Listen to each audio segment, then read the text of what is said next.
Welcome back, everyone. I am Hail Monkey Man. I'm joined alongside the studly, fantastic, sensual, and overall just skillful and amazing Rainstorms, and we're gonna Oh, be. stop. Yeah, no problem.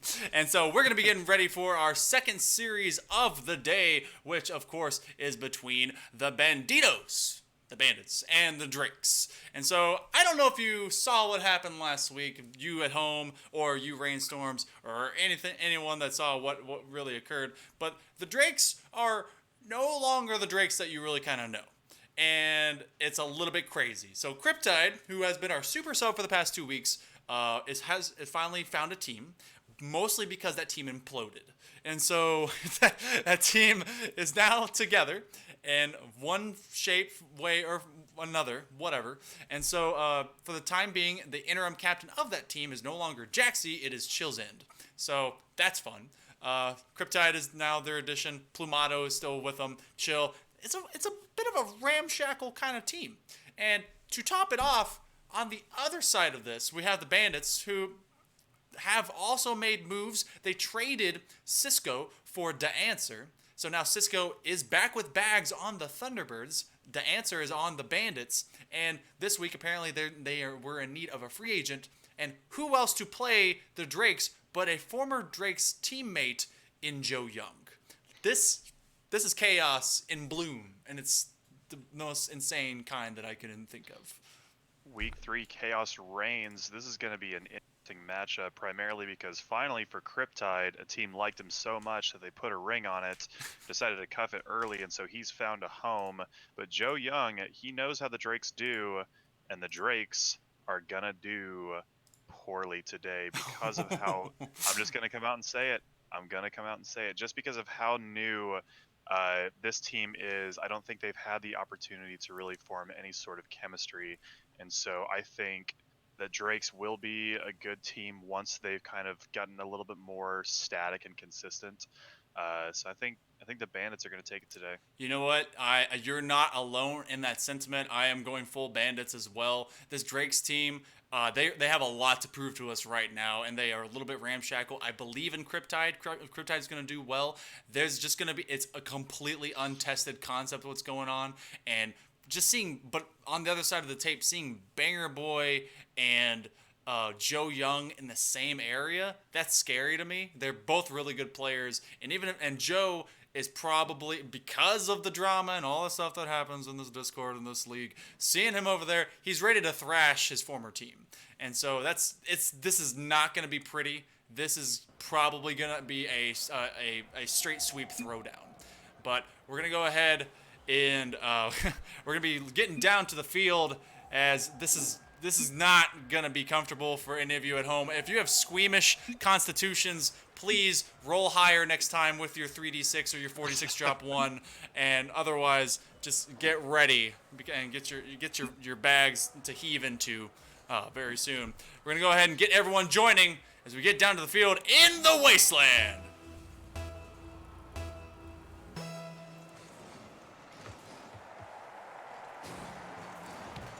Tomato taking possession. DaAnswer immediately trying to press the issue. DaAnswer, for the limited amount of time that we got to see him play with the Thunderbirds, did really well. Oh, Chillsend trying to make me eat my words. Yeah, Chillsend coming in quick, sending it right off a pass from Cryptide.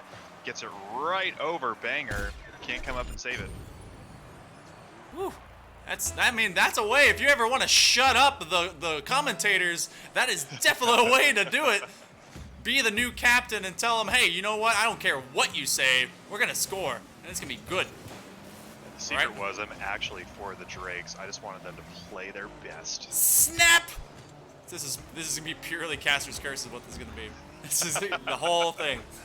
Oh. Chaos reign. We're going to get to see the Bandits actually play twice today. Later today, they will be playing, I believe, against the Thunderbirds? I may be wrong. I forgot who their second opponent is, but we will be getting to see them play again. And so who knows how this is going to go down. DaAnswer is going to move up the field, take it to the back wall. Plumado there. Plumado we don't get to see play very often. His schedule kind of takes him away from us, but it's always good to really see him come out, try for his team. Cryptide over to... Plumato's a very consistent player. I had the pleasure of playing quite a lot with him last night in just some six-mans. And to answer, coming in off of a little bit of a defensive miscue, was that Plumado? We saw Cryptide drive backwards for about 100 feet. Yes. Yes, that's who I was looking for. Cryptide just kind of an awkward position, that defensive end. Sometimes it's worth it that if you're caught backwards, why not just take a moment, spin around, go forward. Even if you're a little bit late, at least go back onto defense. Joe Young getting demolished by Cryptide. The play level of this league, most players are having to rely really on that flip to get back on defense quickly enough, because the drift and turn around slowly isn't just going to cut it in most situations. That's very true. A long send here from Joe Young. Joe Young finally getting in the mix. He's going to try and take a shot. No. Ends up kind of, we'll call that a tactical whiff, tactical miss. Banger Boy over to the answer. Banger Boy will take it himself. Put it back over to Joe Young. Plumado is going to have a risky possession here off the backboard. Will feed it to Chills in, and they will pinch to combine for the clear. My mom just sent me a text saying we are tied with UT, and answer breaking the tie between them and the Drakes. Yeah, great little timing there. OU ties it, to answer unties it. Yes, Monkey, I don't know if you know, but Texas has the most fourth quarter chokes in the NCAA since 2017. So is that possible? Because yes, they have 5. I literally root for Choklahoma, so like that's a wonderful thing to hear that someone else has just as bad of luck as we do. Oh, yes, Boomer Sooner, Ryan, you said it, and go roll damn Tide. How about that?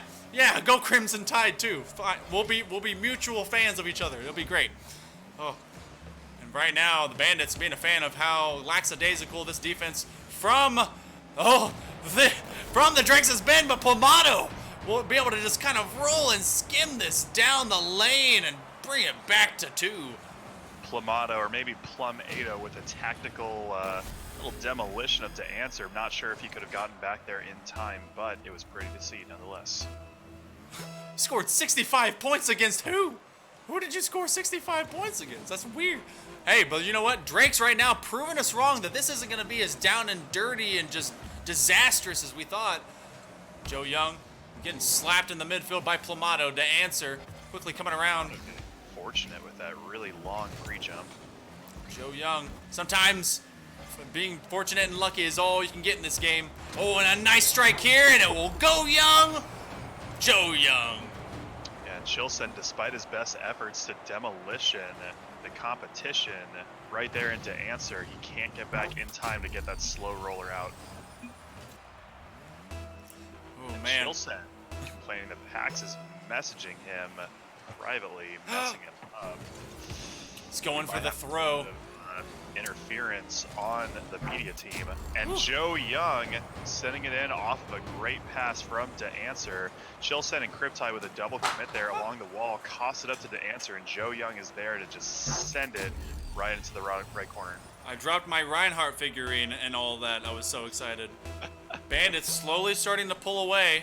This has just been a slugfest. One big throw after the other, but the Bandits definitely seem to be more in control as Chill and Plumado and Cryptide, all of them are just kind of banging off of one another. They're not really consistent with the lanes they attack in, and I don't know. I feel like they've been practicing, and so they need to really establish their offense and where they're gonna go. They can't just keep double committing into the same zone. And Banger Boy with an easy toss from Joe Young. They'll go up by 3.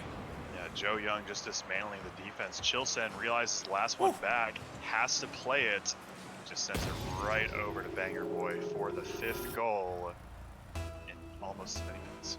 That one was a wonderful carry and toss. He held that as naturally as you would just kind of like a baseball. He just kind of tossed it off to the side, and then Banger Boy just put it away inside that right side post.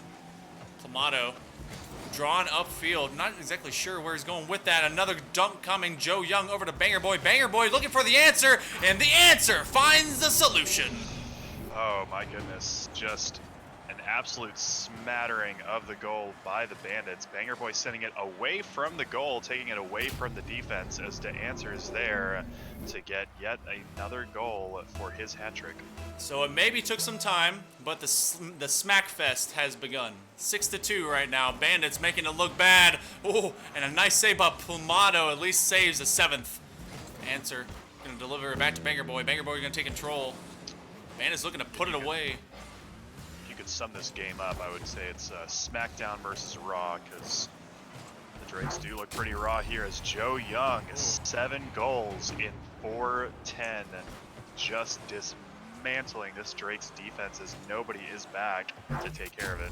For all of a moment, the Drakes looked like they were going to be in contention with this, and they did give a few strikebacks as answers, but right now it's just, the full firepower of this kind of new and improved Bandits is working.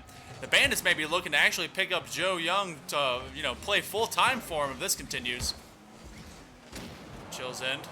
Get a nice little pop, trying to gain some possession. Maybe working their way towards a better game 2, for better or for worse.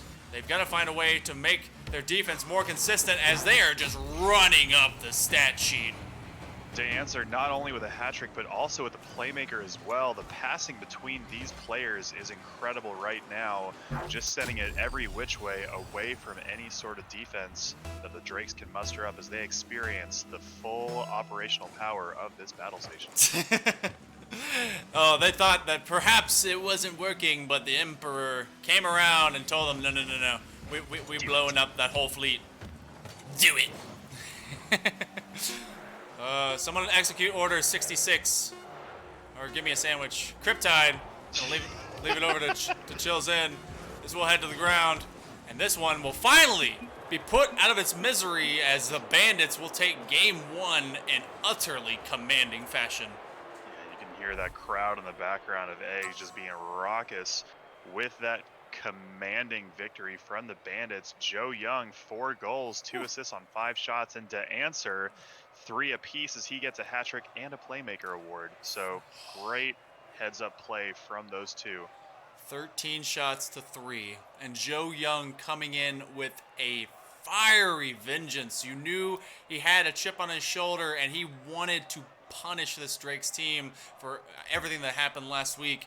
I knew that no one would want to be on the receiving end of that, and especially a team that, everything that happened and occurred. Oh man, that's spite right there. And I don't think it is not over. It is not over one bit. Hell hath no fury than a GC scorned. Oof. Now if that GC were a woman, would it be even worse? Like that much worse? Oh, apparently, so as an explanation as to what Chill was complaining about earlier, apparently Pax has been relaying messages between one person and another. Oh my gosh. It's playing Messenger Boy. Do we have an in-game mini-game of telephone going on? Yeah, apparently, and it's really tilting some people. Clamato changing at least styles of cars. He's still in an Octane. Chills in trying to get off to the corner. We'll be playing it towards De Answer. De Answer going to bring him back right to the middle. Oh, Chills in, and Plumado with the incidental passing play. But it's still stuck in this corner. It's Cryptide now working in the Dominus. He's going to see if he can do a little bit more. He was quieted immediately by the Bandits last game and is looking to do a lot more for the Drakes, as now he's part of a permanent team, no longer the super sub that we all know and love and miss. Oh, a shot here. Answer didn't even have to go for it as Joe Young gets goal 1. Yeah, Joe Young opening the scoring Skirly. early. The Skirly dog. As the answer kind of tries to send it himself, but already very early on we see some passing between Da Answer and Joe Young. Banger Boy just kind of there in for moral support. Banger Boy, last season they had a very good concept going between him, Bags, and Cisco, and we keep going back to it. But there was just so many good passes, so much infield passing. Oh, this one, they realized they were out of sorts and out of the way, and this one will go soaring in and tie it up. And Plumado with the airdrop here, just lobbing it over the back line defense. of the Bandits. And you're right about last season. Primarily, the success from that is because you had players like Cisco and Banger Boy feeding Bags those shots. He was our most prolific scorer of season 1. And Chillsend hitting up to answer, but Banger is there in back to make short work of that shot. Ooh, and Plamato with a good juke here. Working it past 3, Joe Young, he stayed completely calm, and all the extra bounces did not phase him. Now, but with that concept in mind and how successful the Bandits were whenever they started finally establishing that, don't you think it'd be a smart move with Joe Young as a free agent now, and how well they're doing with this kind of motif? Why not go and pick him up? He seems to have been having a little bit of personnel issues with people being around. Oh, and a nice challenge by Cryptide. Oh man, Joe Young took a nice dribble from the low corner, thought he was going to move it past Cryptide, and Cryptide just got fully in his face and just slapped it back. Joe Young has been very much a force to be reckoned with, but the Drakes have slowed him down in game 2. Gonna have to see if that continues, because they were able to do that for like about 2.5 to 3 minutes ish combined in the first game, and the rest of it was all scoring all the time by the Bandits. Cryptide getting a long clear here. Joe Young's gonna feed into the back corner, take some possession, doesn't need any extra boost. He will go for the attack, trying to trick him out. To answer, cannot get it past Plamato. Plamato serving it back over to Chillsend. Chillsend from the backboard. He's going to try and flip it, slow it down. Ends up just going into the waiting, welcoming hands of Banger Boy. Bandits down by 1. Cool, calm cucumbers in the middle of the wasteland. Banger Boy over to Joe Young. Joe Young go for the strike. Woo! And that will tie us back in again. And you've got to answer trying to send it, or excuse me, Banger Boy trying to send it in from that high shot from Chillsend. Plamato just tees it up off his hood for Joe Young. That aggressive come up to take the tie into this game number 2. I still don't even think Plamato knows he got scored on. The way it just landed on his Oh, he got dunked on. Yeah, he got dunked. But like Plamato, like as soon as it hit his hood, his car wasn't even moving. Like he was like, oh hey, and then boom, just gone. Like, why is Plamato crying? Because he just got dunked on. Bam. A nice long send again. Plamato, I think he's been listening to us. Oh, he's trying to go for the long clear and a long strike. He's going to get challenged. Joe Young, no to answer. Tell him, Banger Boy, you're taking too long, Hey, I'll help you out with that. Plamato putting it right back into the answer's face, trying to challenge him again. Will do so. Oh, Banger Boy realizing the danger of that situation will get the clear. Bandits going for a better possession. Here's Plamato. Most of the Drakes doing really well to just continue to challenge, make them uncomfortable. All the scoring that happened by the Bandits in the previous one, they just kind of imposed their will upon the Drakes, but they also made them just, like, they couldn't make them uncomfortable. Now the Bandits have gotten slowed down. They're getting in each other's way, and for one reason or another, we're still tied. The Drakes doing a much better play of getting Bandits out. Oh no! Chill. It went up instead of forward. Oh, he's gonna want that one back.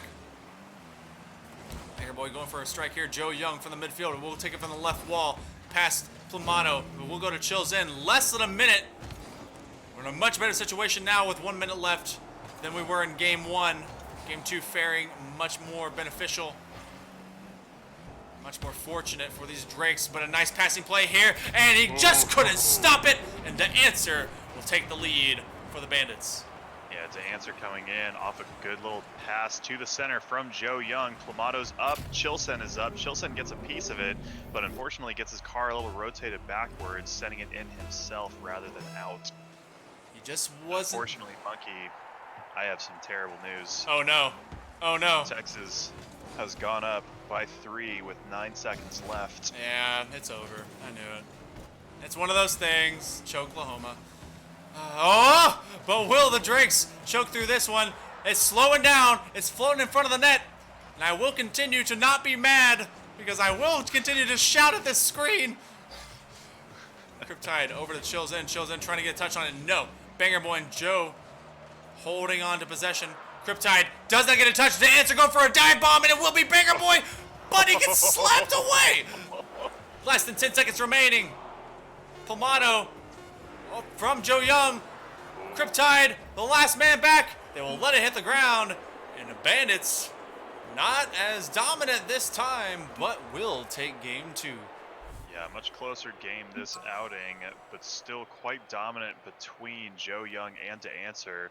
A lot of great passing between them, and so you get the sense that the Drakes are probably looking for that a little bit more. When they see one of them with the ball, their head is probably on a swivel, ball cam off, looking for the other player to defend. Yeah, it's been a rough one going for them, and they were able to kind of establish that pressure on them. I want to know what's going on with the game now that you can't see the after game text. It's kind of weird. I don't know, as a spectator. Kind of wish I could see that. I feel like they're saying things, and I just can't see it. But Joe Young, again, proving to be a great addition, a great stand-in for the Bandits. As he, once more, is their MVP, able to get 2 goals out of the 3, and just being the pressure here with 5 out of their 8 shots. Ugh. Oh no, what's going on? Don't tell. They lost, right? It's still 9 seconds. Still 9 seconds. That first play, they're sitting nice and pretty on their own 25-yard line. Of course. This is going to have to be a... 4 receivers, 3 to the left. Stop. Oh, and it dropped. They're going to chip it. They're going to waste 6 seconds off the clock for a gain of 7 yards, running the pass out of bounds. Now, wait a minute. I'm spectating the wrong sport. Oh no. Well, this is going to be game 3. Apparently, all that stuff that was going on in the middle of all that, they're asking for a server reset. However, we don't do those anymore because we told you to come in and test the server. So if you feel like it is doing poorly, sorry, can't help you. Plus, pretty sure for the Drakes, it's not going to help you anyway. Joe Young, have yourself a day, young man. Coming in, sending this right to the corner, threading the needle out of reach of Chilson and just out of reach of Cryptide on that backflip. Joe Young giving me the thing, trying to tell me they scored under 10 seconds, and, you know, he's usually the first to score when it comes to these games. Plamato, all the defense for the Drakes, looking a little bit clustered up. They're going to need to spread out, really begin taking control of the field again. They're finding the creases between these Drakes. The Drakes throwing themselves downfield. Cryptide trying to establish some semblance of pressure now. Joe Young, we'll be getting the clear here. Joe Young. No, a double commit from the clear, but, you know, Bandits are looking confident. Don't really have to worry about too much, even if they do double up. Oh, but this one going back line, Banger Boy. We'll be rolling back an extra touch against Chills In. Chills In trying to press the issue. It'll be Answer. Working the lane. This one nearly open. Cryptide over to Chill. A nice combo of passes. Joe Young work from the corner to the backboard. Ugly possession. Moved on to the Answer. Plamato. These Drakes, they need to slow up a lane in a pinch between Plamato and Chills In. We'll bring it back 1-1. With a bicycle goal from Chilson at that. Plamato coming in, and I'm not sure how it happened, but Chilson will get credited for the bicycle goal as they kind of pinch roll out that goal to tie it up. Oh, well, I mean, sometimes you just need math. You just need math to happen. That's all it is. Plamato. Calculator. Chills In trying to take some semblance of control. Joe Young will bump him and the ball away. Cryptide, luckily, will be just enough in the way to force them out. Still tied 1-1. They will continue to fight for possession. Banger Boy having a high whole time of just becoming a bunky Bronco. Joe Young and Chill, former teammates, now rivals. Joe Young trying to show him does not need his former team. Plamato and Cryptide doubling up. They will bicycle over each other, and Chill, the interim captain of this team, trying to get back to it. Defensive miscue, and now he's let them get ahead. Yeah, here you've got an interesting little play because DeAnswer takes out Plamato, and Chilsend gets blocked by his own teammate spawning in right in the corner, taking him off of that defensive beeline to the ball. Easy goal for the Bandits. Bandits, I mean, all it takes is demoing someone to take him out of line. Oh, and this one will be close to answer with a nice save, having to hop up in a hurry to just break up that shot. Cryptide working against Joe Young. Joe Young getting it first. Chill over the answer. Goes far off and away. Plamato, though, will come in. And this will continue to fight back from the Drakes. Back and forth indeed. Chilsend just getting it over DeAnswer, sending it for Plamato, who kind of splits the D, sending it in for the tie. They will not go quiet into that good night. Mostly because it is super sunny in the middle of the wasteland, and I can't sleep in the heat anyway. Plamato from the high corner. Oh, that's why you moved. Yeah, I mean, why would you stay in the middle of the heat? It's hot. In the winter, you can keep bundling up, but in the summer, you can't just keep getting more naked. DeAnswer put them up again. again. I don't know about you, because DeAnswer is stripping this defense completely barren as he sends it in off that pass from Banger Boy. That's a good one-liner. I like that. That was really clever, well prepared. I think you had that in a book. It's good. Yeah, I've got the Rocket League Caster's Handbook right here in front of me. If I turn to page 39, it tells me that the next goal is going to be a big one. Plamato is working it past two defenders. Joe Young, I was able to get it clear after he's watching both of the regular Banditos, unable to do much against the pressure from Plamato. Banger Boy gonna serve it back to DeAnswer. DeAnswer gonna take that back pass, gonna start serving up where it's Chills in, able to slow it down. It's going. Joe Young creeping up to just start freaking out a few extra Drakes. Banger Boy to the backboard. A strike here. Joe Young, no.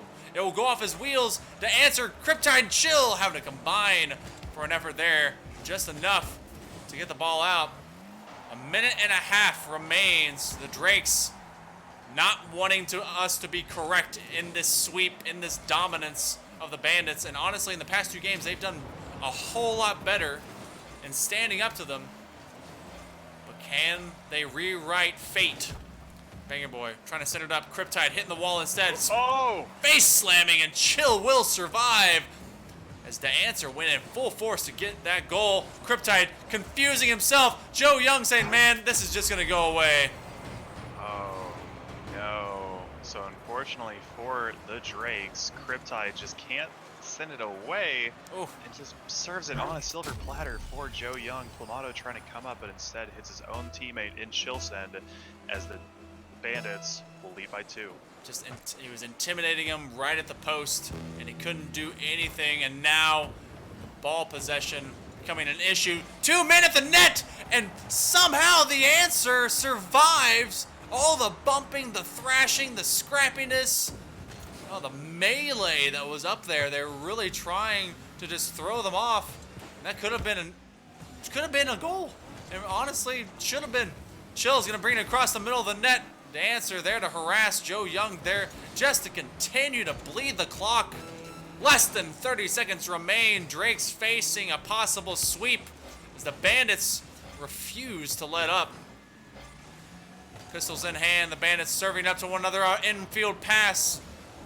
Answer not able to grab it, but Banger Boy will bring it back center yet again. Answer going for it, and yes, it will.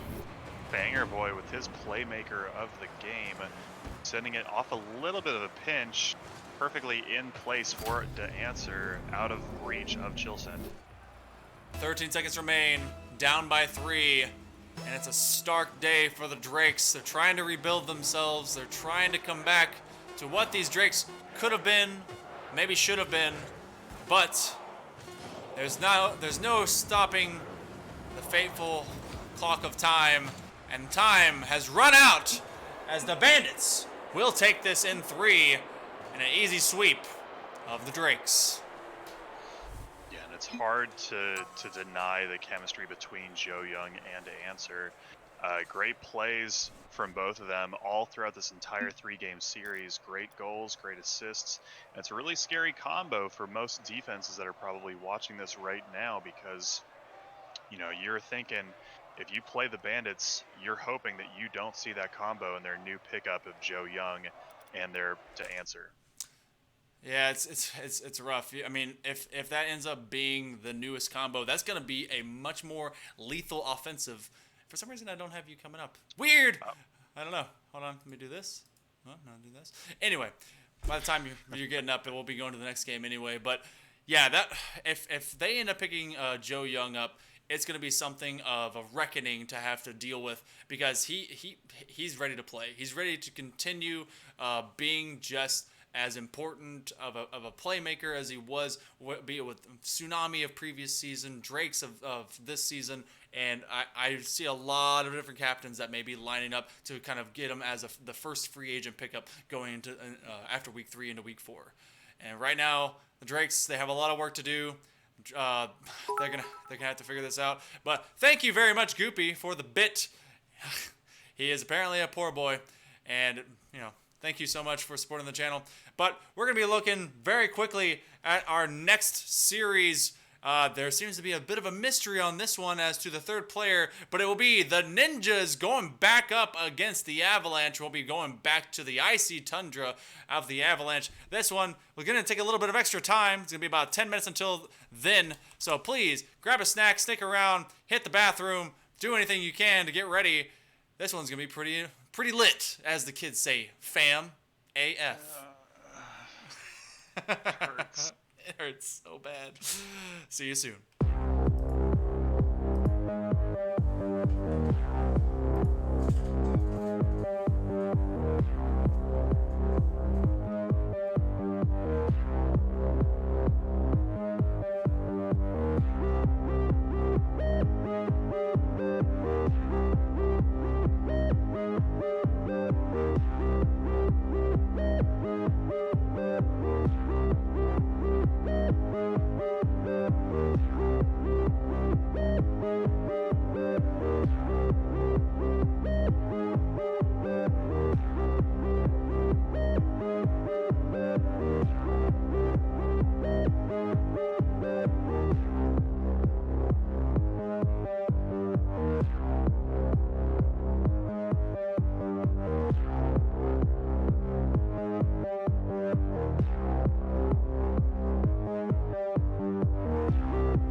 Welcome back, everyone, to Frontline Gaming. I'm Hail Monkey Man, and we are getting set to get ready for the third series of the day. And Rainstorms has become Where's Waldo as we're trying to set him up. I finally see you. Oh my, thank goodness you're there. Oh my, thank goodness. Okay. For some reason, our call got super disrupted, and so. I love it when things just go awry, and so I can finally bring back that beautiful face. There you are! Oh my god, thank god. Oh, thank goodness I didn't have to. You had me worried there for a I little bit. I thought I was going to have to use literally anyone else that wasn't you, and that would have been sad. Oh my goodness. Okay, so let's get back into this. We already saw the Avalanche struggle a little bit, and they're going right back into this with even more, I'm going to say different people. They got Henry, they got Andy, two from the first game, marksman, kind of untested again in this concept with Avalanche, and they've already seemed a little unsure of themselves. However, they started getting a lot more confident as playtime went on, and it seems like they're going to be doing a lot more, or they're going to be a little bit better off. Now, J-Rod and Kroidik for the Ninjas are going to be playing. I need to let you guys know, so literally 4 of the people thank you for the bit, Scoopy. I will sign your forehead later. But 4 of the people from the Ninjas are all absentee today. So J-Rod is the only guy left. Kroidik is a challenger sub. And who else? None other than the big man himself, Joe Young, is going to be coming in and subbing in for the Ninjas. So we're once again encountering what we are calling the super subs. Oh my goodness. This is all over the place, guys. Week 3 chaos is reigning continuously.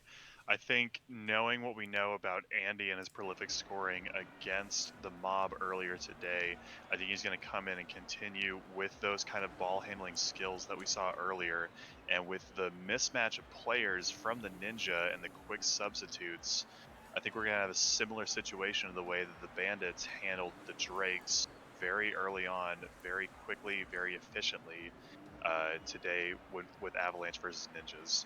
Yeah, it's gonna be an all over the place kind of affair. And right now we're trying to see and make sure that the Avalanche will be coming in with their full squad, because I'd seen earlier that they're like, well, we may have to sub. Can we get everyone? And I don't know.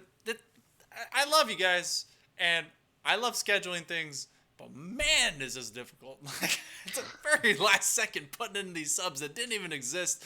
Right now, Ninjas is we have seen them for the past 2 weeks. They've already played 4 games. A win today, honestly, I think could lock them in 4-1 into a playoff spot, guaranteed. Especially with our lower ranked teams being as defeated as they are. If we don't have a running stat meter to really see on screen, but Ninja sitting at 3-1. Avalanche after today's meeting is 3-0.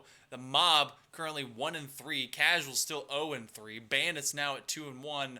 Win today, Ninjas could really catapult the Ninjas forward. And so mathematically, I think they'd be a lock. But they literally aren't themselves. Based on this entire just stat sheet, this is a mess.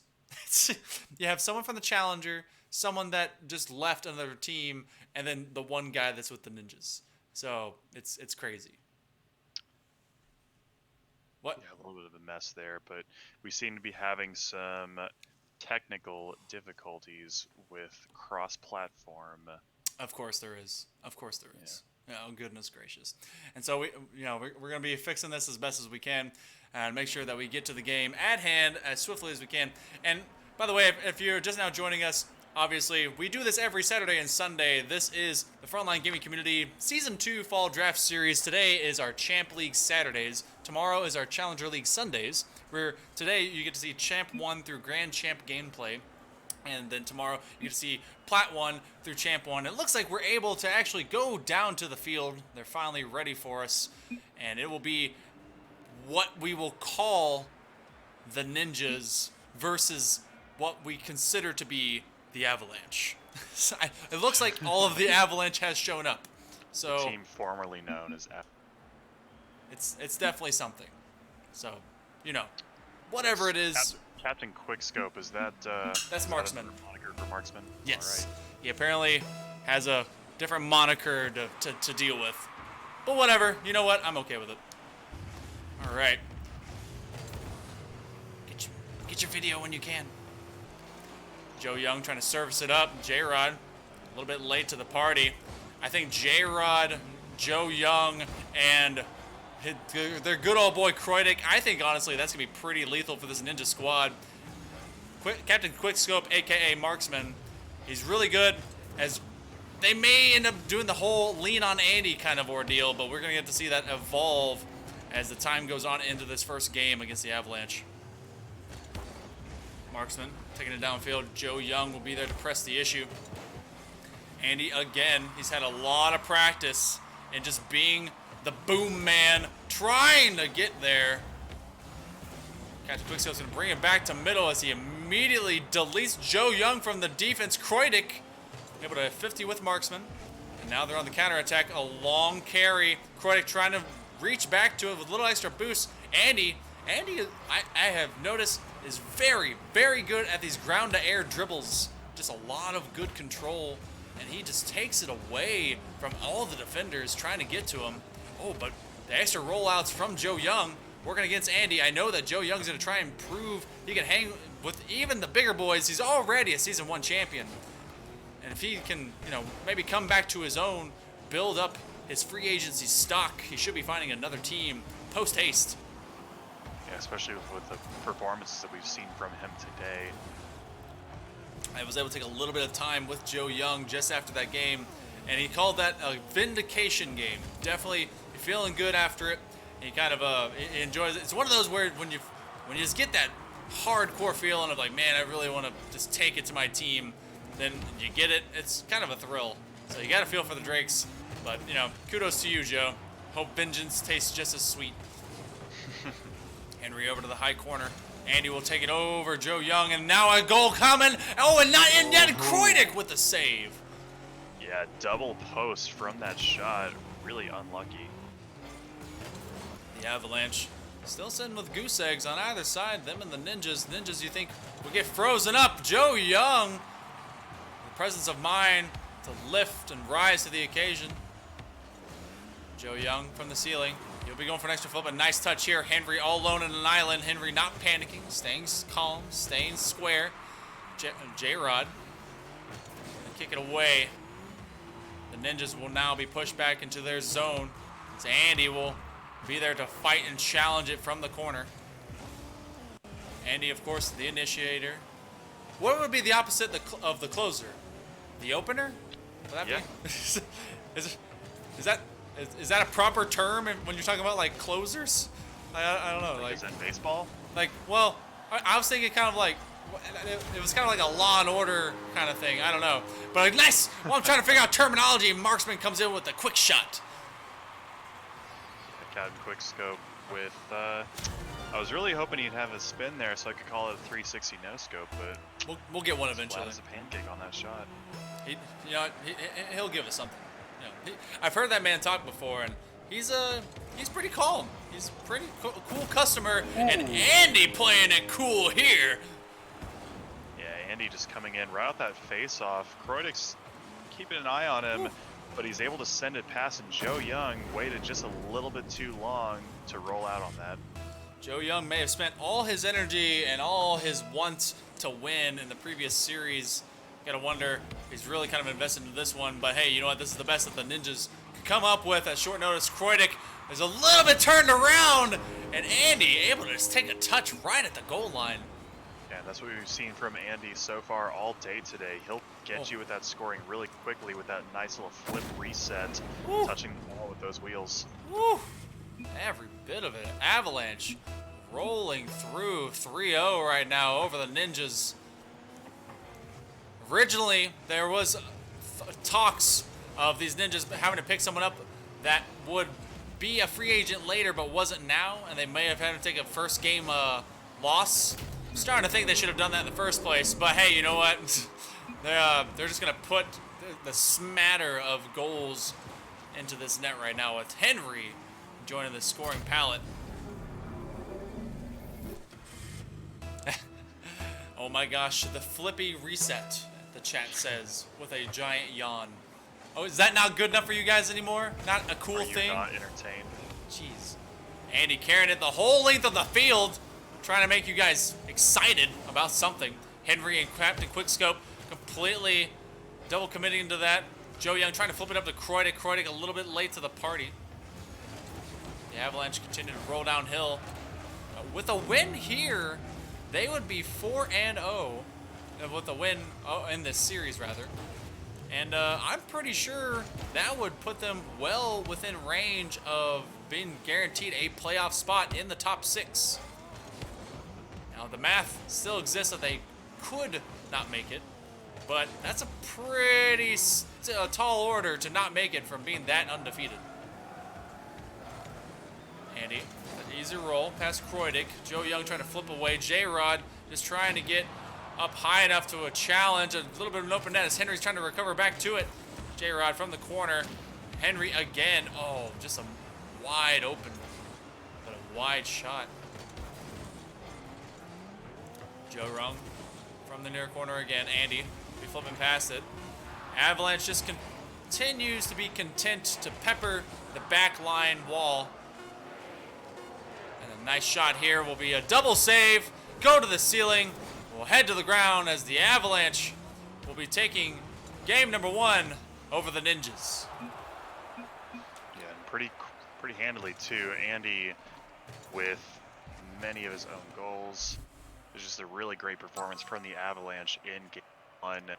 Joe Young, you're right from earlier. It seems that most of his energy fueled by rage and seeking vengeance was spent in his game against the Drakes. He'll need to step it up big time with Croydick and J-Rod if they want to take it to the Avalanche. This is also just it's kind of a mad grab of players that the Ninjas have had to put together to even compete.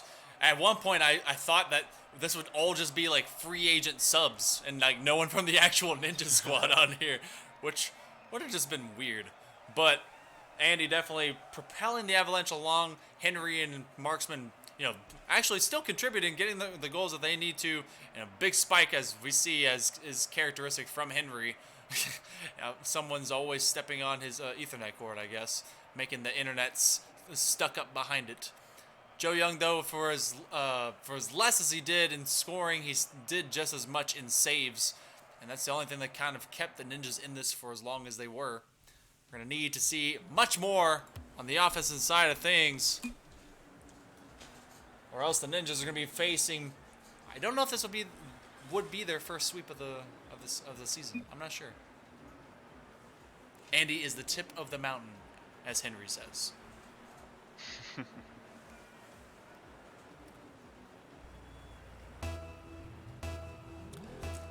Can the Avalanche guarantee themselves a playoff spot with a good 4-0 entry to the season from week 3? And Andy, 6 seconds in, my gosh. Yeah, earlier he said that, was it Andy or was it Joe Young that when they scored so quick, they said, see, under 10. There you go, monkey. That was definitely Joe Young. As cocky as he is, he was right, because most of season 1, he was always the guy that scored first for the Tsunami. And now that's a completely different picture. He still has that scoring capability, but now it's just, it's on the other side of the tape. Different team, different concept. J-Rod trying to get up into the zone. Joe Young, aiming for that near side post. J-Rod again, keeping these quick, short rotations into the corner. Croydick, unable to keep control of it as Andy is going to take a really quick dribble. And J-Rod, very last second, able to just fling himself to the near side post in front of Andy's face. Henry looking to spy this one from the wall. A lot of these Ninjas caught just being slow. Is there such thing as a strength build ninja? Is that real? Yeah, they just take the throwing star and just grab a handful and just chunk them. Don't even try to flick it. They just throw them. Absolutely no finesse. Just a bunch of slamming them. I thought you were gonna say they just put it in their hand and they just started beating you to death. Like brass knuckles. Oh my gosh, that'd be scary. Yeah, Yeah. but also silent. Just absolute silent beatdown. Just pop, pop, pop, pop. But actually, you wouldn't even hear that. Yeah. Joe Young over to Kreutig. Henry's going to try and slow it down, give it over to Marksman. Kreutig he's able to take the back boost away from the Avalanche. Not too bad so far. Minute 40 gone. Avalanche is still only up by 1. See, I have to give this kind of optimism over to the Ninjas because this is just like my daughter's soccer game. It's like, hey, we've only been scored on like 3 times. It's not so bad. And they never score a goal. Never. It has been 4 games, and we have been outscored 26-0. Oh. It's awful. But you know what? I love my kiddo. Not the goalie, is she? No. In fact, she's amazing on defense. It's just I don't think these girls know how to play goalie. So like it's really weird. But talking about not having a goalie, Joe Young taking the entire defense away, and we'll get this tied up. Yeah, Kreutig just tees it off of Henry's hood, sends it really far into the own territory of, excuse me, I'm forgetting myself, the Avalanche, as Joe Young is able to tie it.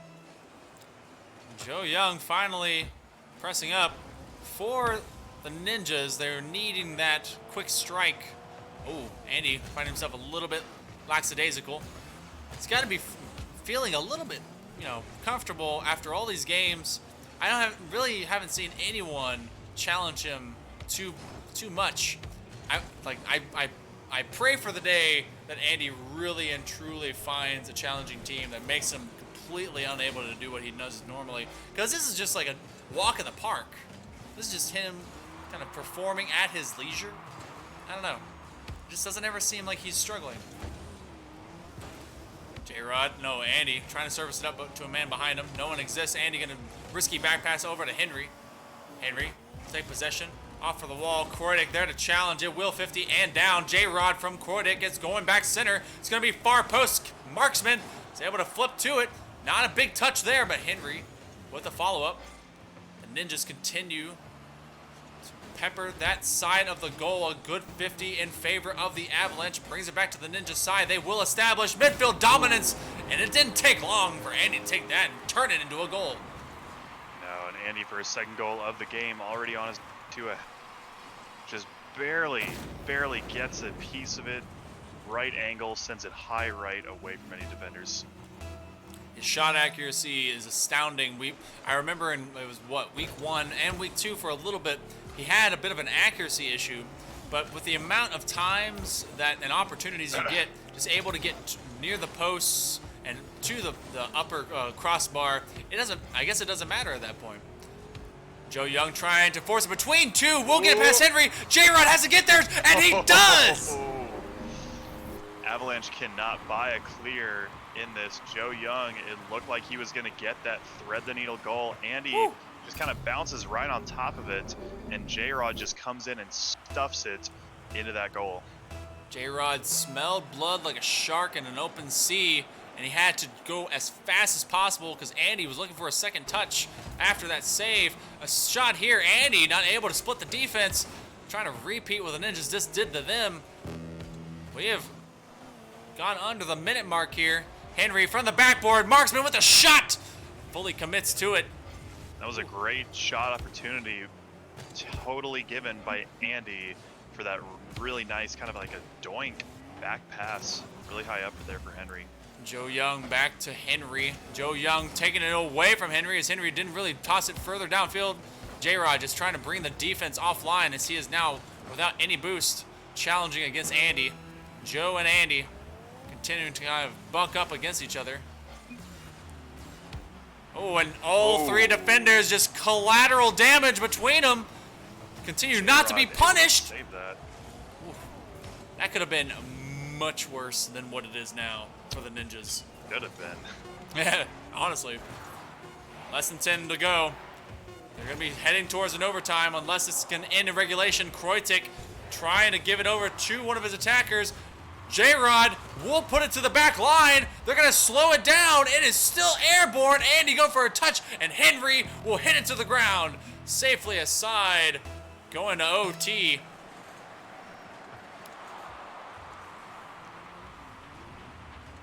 I will say the Avalanche have earned their keep today. as dominating as they've been in a few different games, they've had at least 2 separate overtimes, now a third. And you gotta give them credit where credit is due. They will put in work to get this undefeated record if it stays that way. Oh, a nice demo. Croydon to the back line. Henry was all alone. Andy was deleted. Marksman just able to get around the respawning Andy.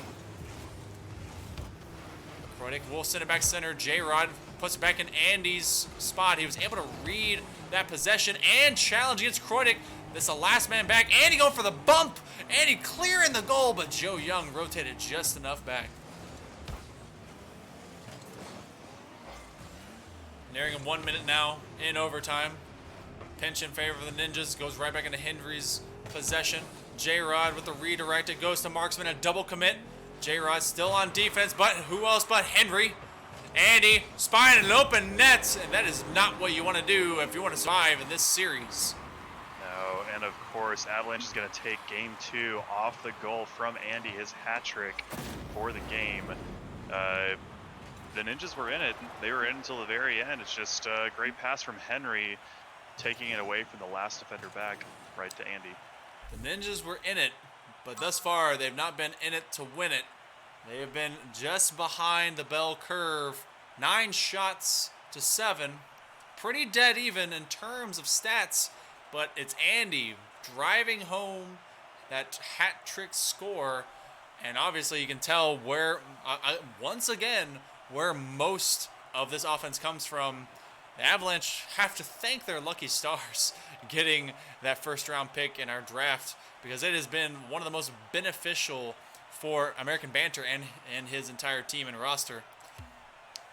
Just what can the Ninjas do? Because it seems that you can't shut down Henry on defense and you can't shut him down on offense.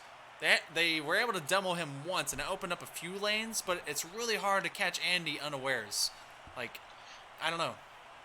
Yeah, right now, Ninjas just kind of have to have him in the forefront of their mind, just head on a swivel, looking where he is. And I think they're really going to have to take away his ball dribbling opportunities early on. If you give Andy too much time, he's going to set something up and he's going to burn you on those opportunities. And so I think just a little bit more aggressive, trying to challenge him in that midline, excuse me, before you can really get into your territory and into the danger zone. Well, the danger zone exists all over Ninja's side of the pitch, and they're going to need to work as hard as they can. The only way to take this series now is in a reverse sweep. Andy going for an air drag and spinning the whole way downfield. Jamming it up. Oh my gosh, if there was extra wins for style points, Andy would be all over it right now. Croydon and J-Rod double committing. Croydon will get the touch. The Ninjas are going to need to work together, not against one another, to somehow take it to the bank and cash this check.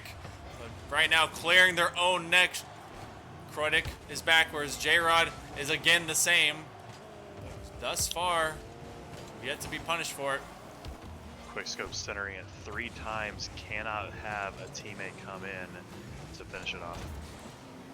Sometimes you set up the centers, you set up the assists, and really you need someone to kind of be as aggressive as you are. J-Rod turning a bit late. I think he could have had a nice high pop on that one. Henry committing fully. But Andy will service it over to Henry. Henry going for the redirect. No, Croydon will cut that off, realizing the play at hand. Very patient play. Henry had realized that Andy was going to be shooting it up to him. Oh, and Joe Young dribbling. Oh. And that will start things off well for the Ninjas. Yeah, Joe Young's just going to walk this one in after the little miscue from Quickscope. Henry's coming in expecting the feed from his teammate.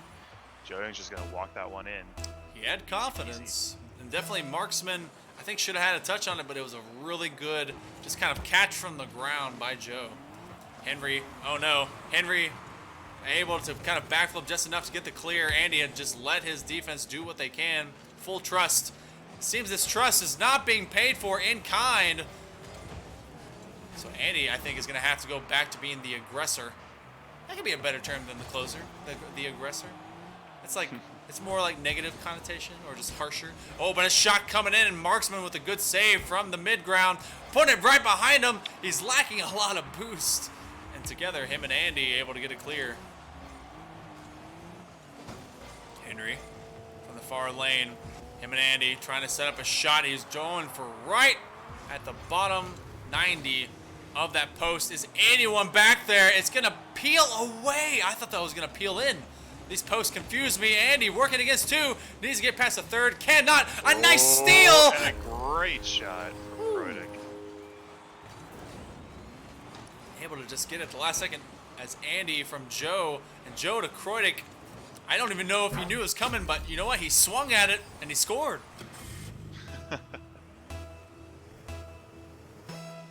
So already, 2 minutes into the game, we've got the Ninjas are up 2-0.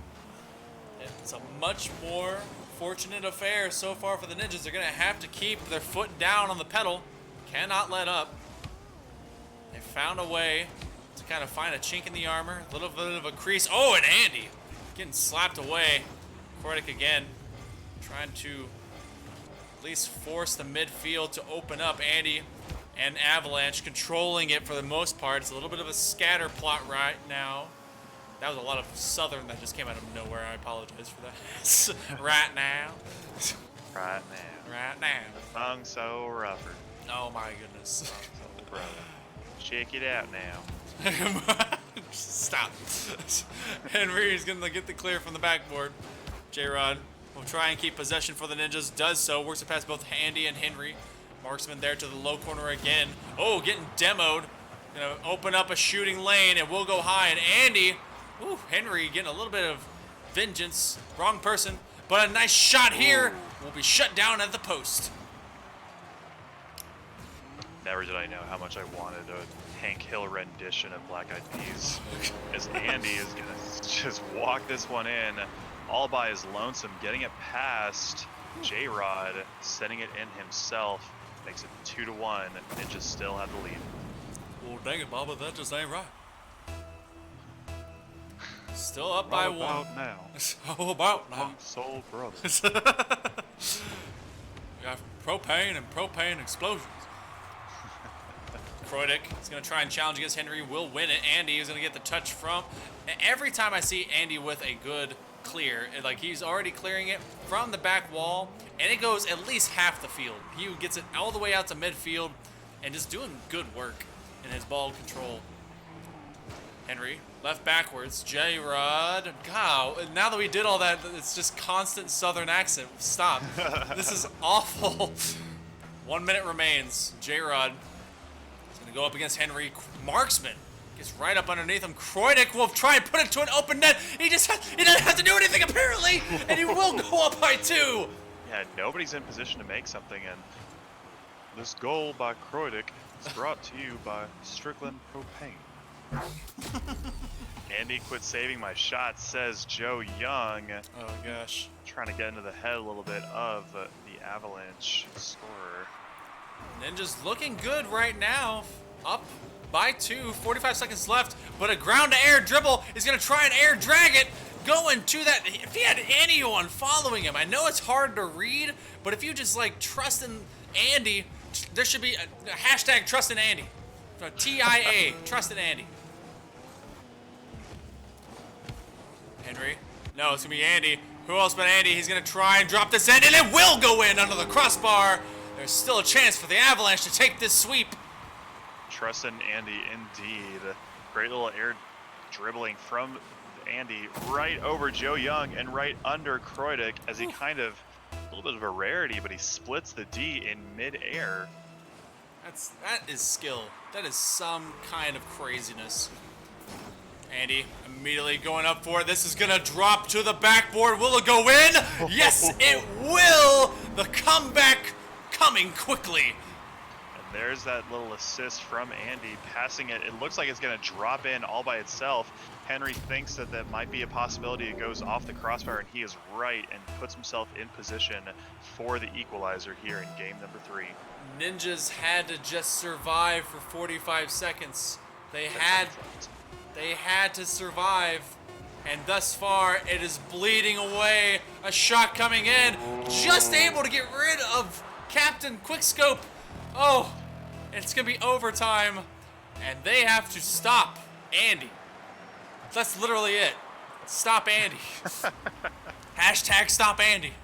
It's like stop Coney, but Oh, this one going wide. So to give the Ninjas a chance to recover. Croydic kind of waiting on an upfield pass. J-Rod, last man back. A very touch and go situation. Andy going for the double touch. He will get it! And Andy will get the hat trick. so not only his hat trick, but I believe is that his second or third hat trick of the series. It is a as third. Avalanche is going to take this in 3 for the full-on sweep. What a Oh my goodness. Just can't stop him. This is the Andy show when it comes to the Avalanche. A is not for Avalanche. A is for Andy.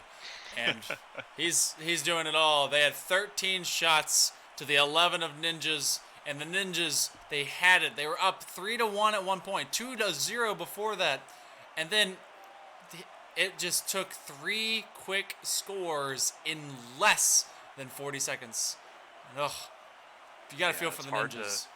You do, but it's hard to really stay in the game when you kind of implode defensively like that. A lot of opportunities were left for passing between the members of the Avalanche, and you've got to stop those by putting in pressure before they get into your zone and have those opportunities. And so Ninjas were in it for most of the series, but Avalanche played the better game, and they came out the victors. Yeah, you got to wonder about the ramshackle that is the Ninjas right now. I know that QC, a lot of it was scheduling issues, but you want them to come back.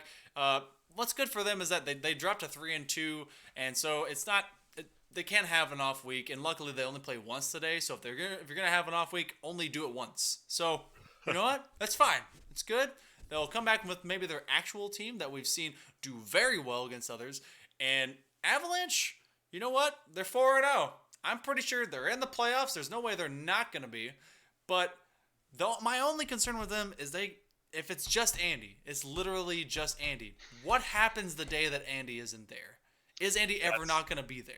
That's the day that Avalanche takes their first L of the season. Oof. Great job from the Avalanche making sure that they are still in week 3 after their second game of today, undefeated. That's going to be something they're hoping to stick with all the way until the finals. Definitely an accomplishment. We have another team that has the capability in our second half of games today to possibly do the same thing and go 4-0 as our next series coming up. We'll begin with the Nova versus the Thunderbirds. The Nova still currently undefeated, and they have 2 games left this evening that they can maybe match up against the Avalanche.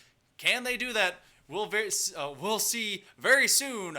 Coming up, please stick with us as we head down that way.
If you leave, I will.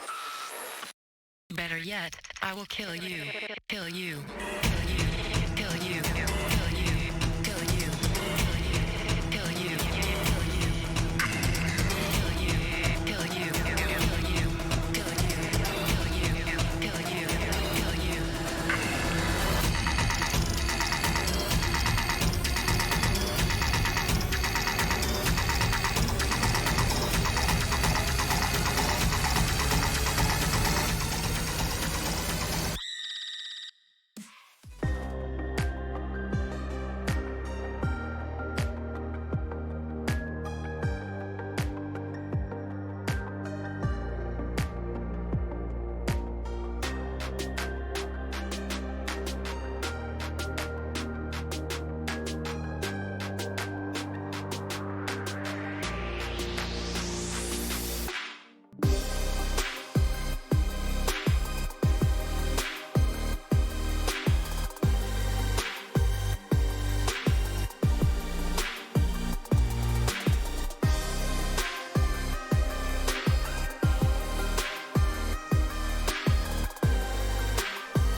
Welcome back. I'm Hail Monkey Man, and this is Frontline Gaming, the Fall Draft Series, our second season of League Play. Today is the Champ League for our Saturday weekend of bonanza play and all that good stuff. And we have already seen 3 really good series, a couple of blowouts, and more that we're waiting and willing to see more of. But right now we're going to be seeing a bit of the Nova versus the Thunderbirds, and we'll be playing on the stormy stadium of DFH Stadium, as the Thunderbirds have rolled in and brought the thunder and the storm and lightning and rain with them. Hershey, Corrupt, and Cisco. Obviously, Cisco has been added after the answer was able to be traded between the Thunderbirds and the Bandits. It's worked out so far for the Bandits, as the answer was able to work really well alongside Banger Boy and the pickup of Joe Young. And so you gotta wonder if maybe they're going to be doing something with Joe Young down the line, maybe keep him as a more permanent pick. That'd be, kind of cool, considering the passing route or passing proficiency they were able to show in that game. That was also a little bit more heated and fueled by them playing against the Drakes. Now, the Nova bringing in the big guns today to face off against these guys. It's going to be Bantho, Esper, and Mikey. Thus far, the Nova is undefeated in league play, and they've done very well. They want to continue to do the same thing. Thunderbirds at 1-2, a little bit under 500, trying to see what more they can do to kind of, propel themselves into the upper echelon. And so it's a little rough going, but the Nova looking to do just as well as the Avalanche did today. Maybe be able to kind of continue that route down. If I were to give an edge to either of these, I don't know. Currently, I don't have anyone with me because Rainstorms had to go preemptively. And so right now, it's just going to be me, myself, and I. And we're going to be looking at the field to get a little bit of a hang of the situation. It seems that we got everyone there already. So why not? Let's go ahead, head down to the field and see the Thunderbirds and the Nova get ready for their series.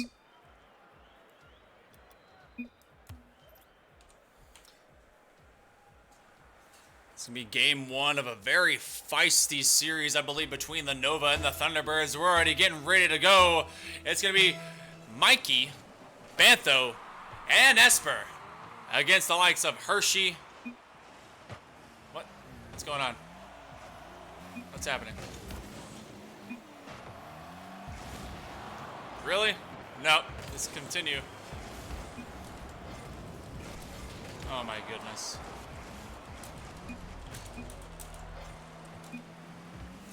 The game has begun. Once the game started, it's just what it is. And it's kind of sad, but we cannot take that as soon as the game began. You can't just say wait out the get-go.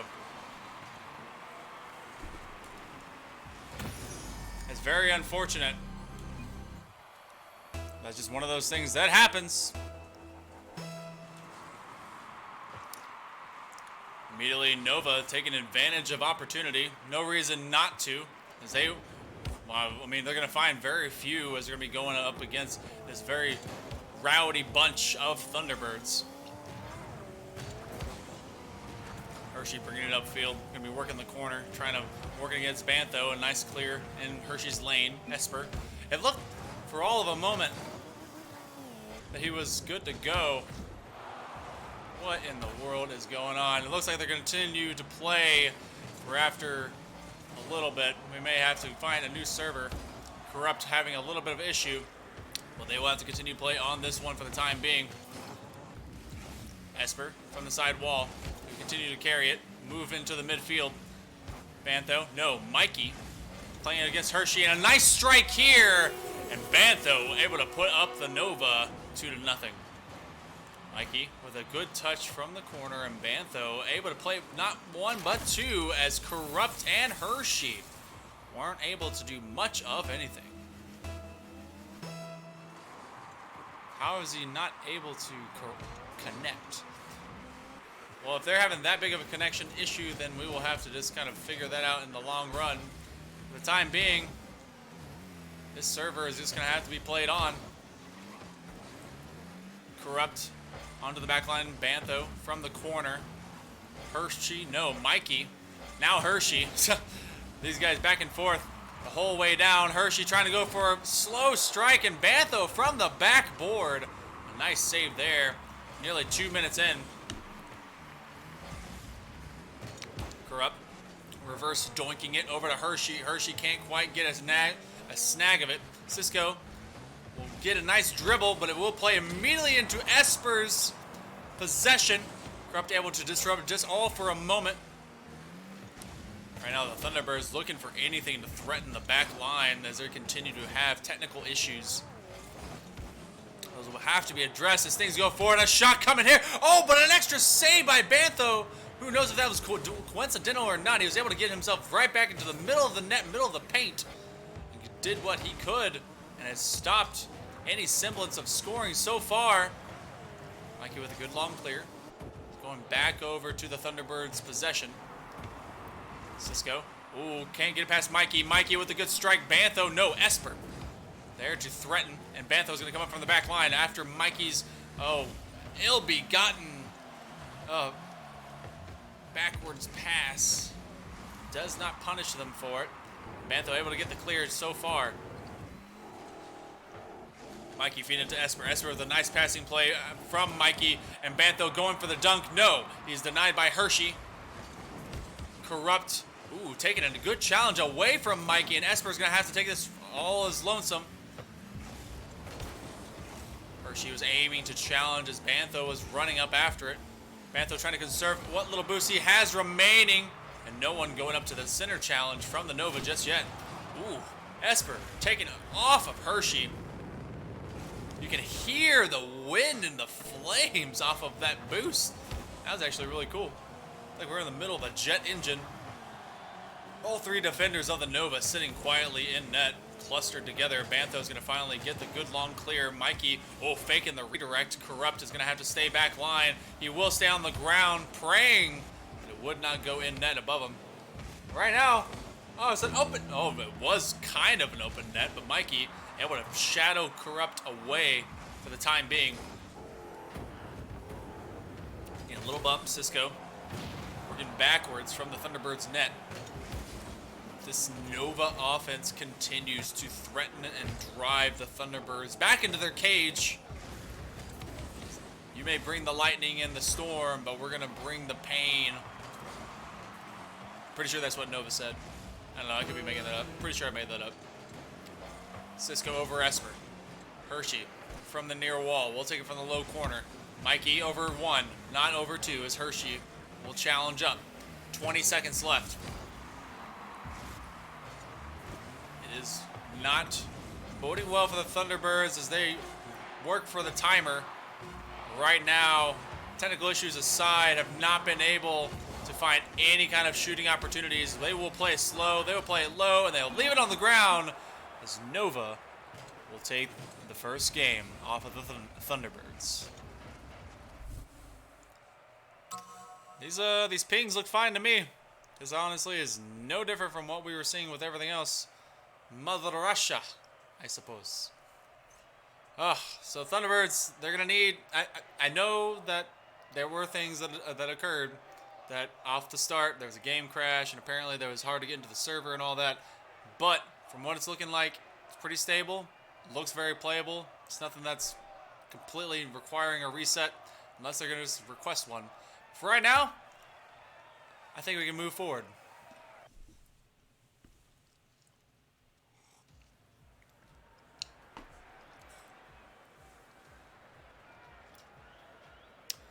We're gonna be heading into game number 2 between a Juggernaut and a wannabe Juggernaut, and they will go ahead and join without me, I suppose.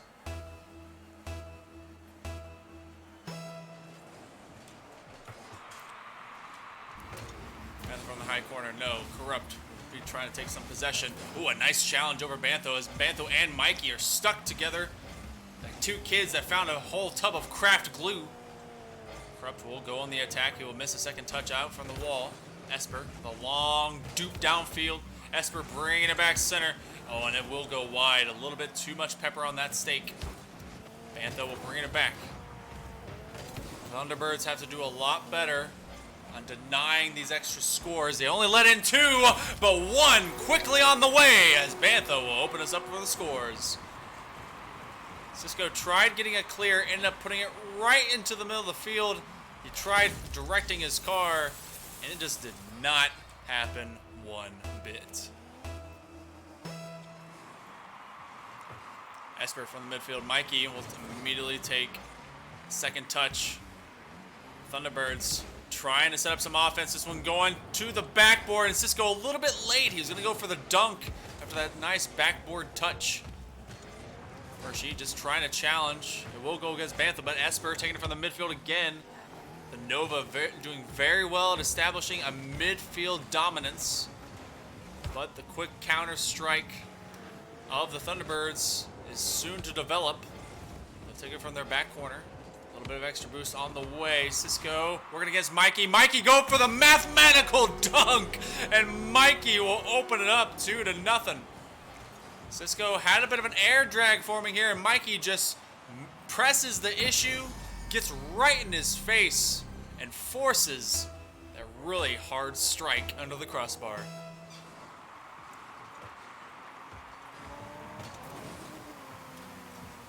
Cisco from the midfield, Corrupt, and Cisco working it. Oh, it's going to go back line, but Mikey standing up, denying it.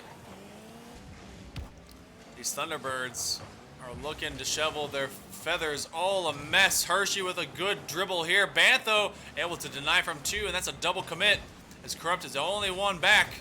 Oh, and he's almost getting bumped by the Nova, as they are no holds bar taking it to these Thunderbirds. He's trying to play the dribble for himself. Cisco and Hershey just both flipping after it. Hershey should have gone back for boost instead, and now you got 2 in an awkward rotation. Bantho is gonna go for the hit. The demo coming, and that one goes wide. Oh, and what in the world happened? The quick counter. We're gonna have to see this on the replay. Corrupt able to play it up over to the wall. Cisco immediately sighting that pass, hit it on the back line, cutting that offense in half.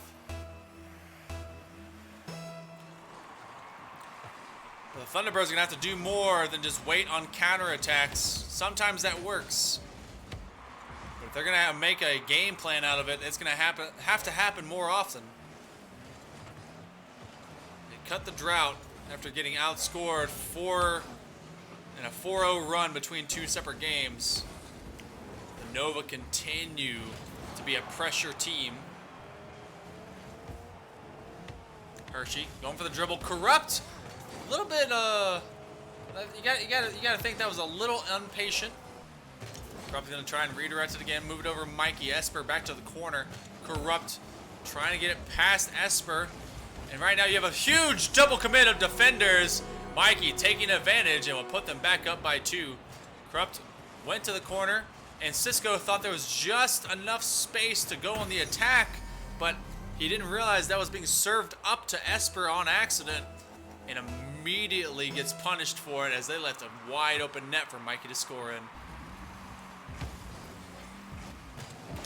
Corrupt is pushing up to the backboard. Hershey had pre-jumped on that one. Cisco going for the strike. It will be midfield and just able to do something about it.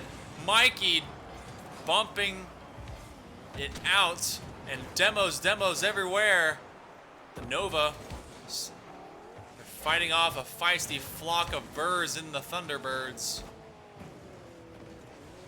Hershey waiting underneath, trying to be patient. Mikey will be there to challenge after Corrupt trying to at least force the issue of the strike here.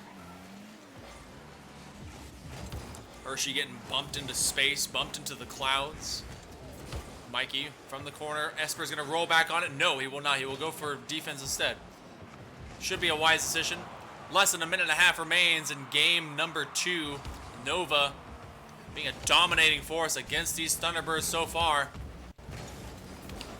Their final game of the day will be the final series of the day. And it will be played against the Thunderbirds. Oh, Esper! If he has no boost, why not fake him? Bantho 15 with Hershey and went midfield. And Mikey now taking entire length as he will go against the Thunderbirds half. Cisco unable to take it from the corner. It will go mid. Esper with the redirect shot. No. Corrupt playing it slow. Going for an extra strike. No, he'll go for the demo instead, deleting Bantho. They both seem to be a little bit less for boost. There's still a chance. We've already seen one team of the Ninjas let a 2-goal lead completely bleed away by the Avalanche. The Nova need to be very concerned and very sure of their defense so as not to repeat the same thing to the Thunderbirds. Bantho over to Mikey. Be Corrupt and Cisco in the exact same spot. They're clustering up this offense, really just trying to force it to happen, trying to get that reverse doink. Bantho gonna go to the wall. It'll be Bantho again. Corrupt playing right up alongside him. Esper, if anything, they're bleeding the clock, trying to force them to make some moves. Mikey against Cisco. Bantho playing backwards again. Corrupt, it's going for the shot. It's wide so far. Hershey is lofting it up. Bantho with a good save. Thunderbirds keep it airborne. They're going to have to get underneath it, but Esper will stop that in its tracks. And the Nova will go up 2 in the series. Oh, hitting all the wrong buttons. Nova doing very well to keep their lead ahead of the Thunderbirds. Thunderbirds trying to chip away at it, but in the long run, it's a lot of shots from Hershey and Corrupt trying to disrupt what he can, but Bantho, Mikey, and Esper working like a well-oiled unit, and definitely Bantho and Mikey producing a lot for this Nova team.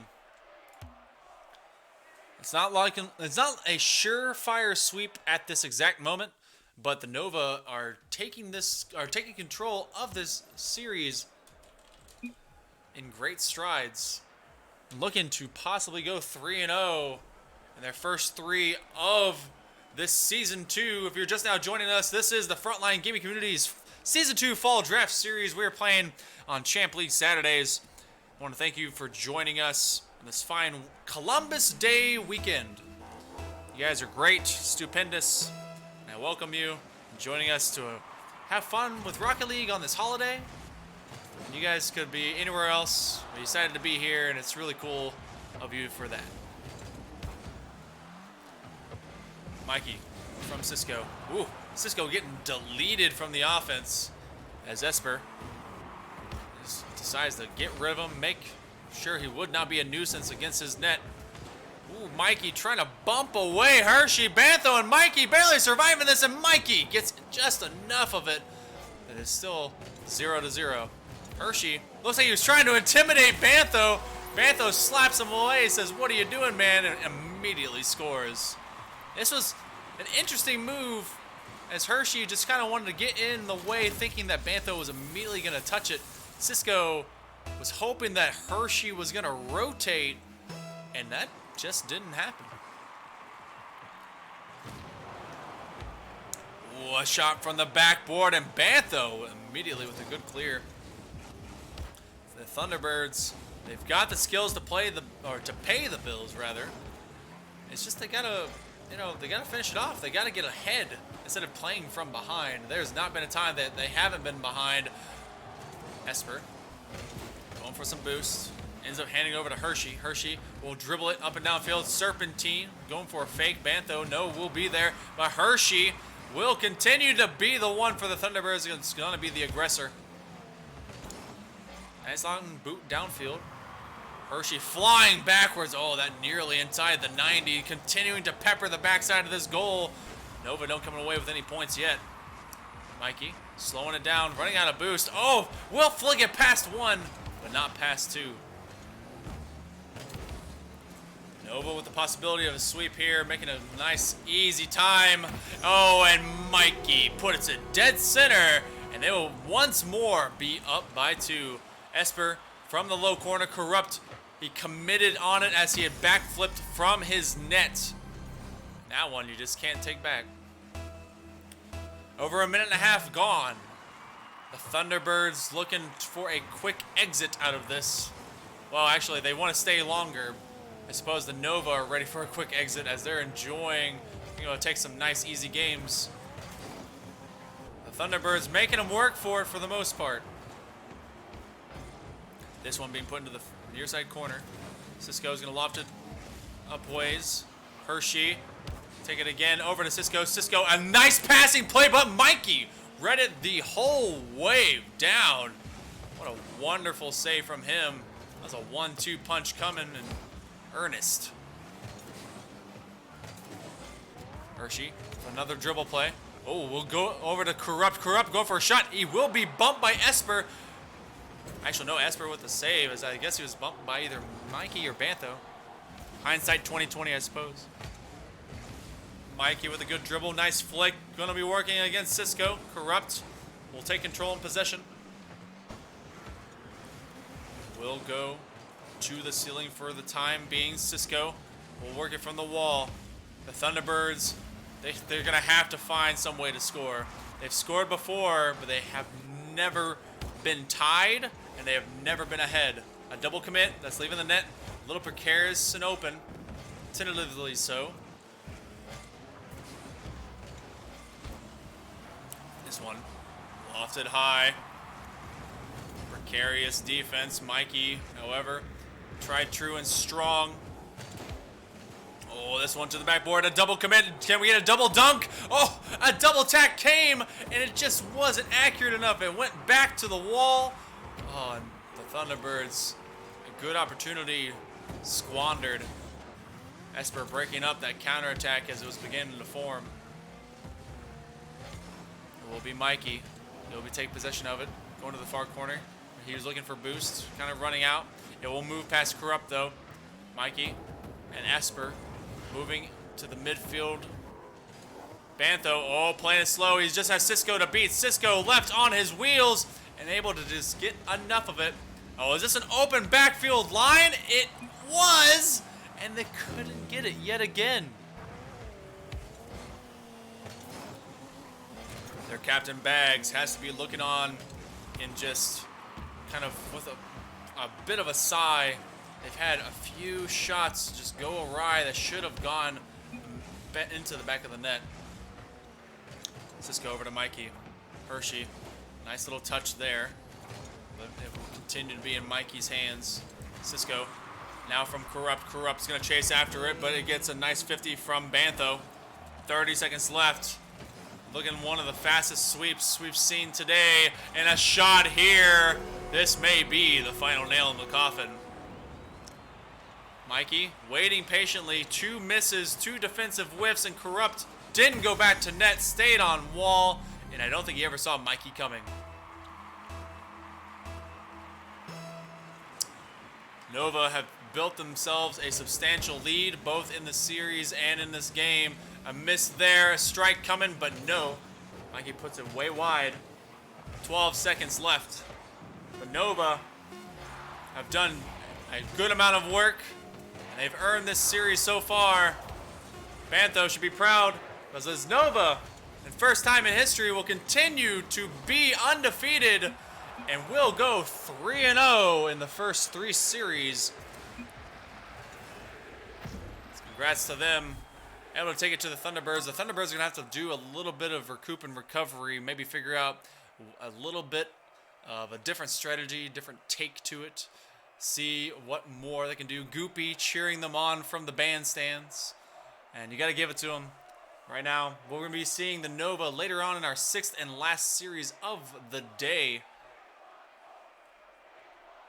Gonna take it back. So I kind of adjust myself. I'm gonna put my suit back in order. But really, Mikey, Bantho, and Esper, the whole team working like a well-oiled machine, doing what they do. And you got to give it to them. What a performance by the Nova, doing something fantastic, and did it in such short order. My goodness, I think that was one of our fastest series of the day. We're actually well ahead of schedule. So I want to thank you guys again. My name is Hail Monkey Man. This is the Frontline Gaming Community's Fall Draft Series. We're in our 2nd season of doing this stuff for you guys. And just can't say enough about the participation and the skill sets we're able to see. This is the Champ League Saturday. This is Champ 1 through Grand Champ, and you've seen some of the best teams fighting it out, duking it out, playing against one another, and doing just wonders to kind of, fight their way through this mid part of the season. We're in week 3 right now, which is the hump that everyone has to get over, start really defining who they are as a team and what they do and what they are going to be striving for going into the latter half of the season. You have a lot of teams that are still looking for their first. You have a few teams looking for their first win. A few teams looking to kind of give themselves a better record in general. We have a few sub 500s, and then you have teams like the Nova, like the Avalanche, straight up undefeated, and they're just looking for more and more. But quickly coming down the pipe, the Thunderbirds have very little time to rest as they will be facing off against the Bandits. And the Bandits right now, it's a little bit of a mystery who their third is going to be. We have quite a long time until the timer is going to go down. So please grab a snack, maybe an early dinner. We'll be seeing you in the next bit. But remember, we will be back. So please stick with us. I will get some music going for you guys.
listening to a Halloween edition of the Monster Cat Podcast with Raziel and Children of the Night.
Welcome back, everyone. I am Hail Monkey Man. This is the Frontline Gaming Fall Draft Series Season 2 Champ League Edition.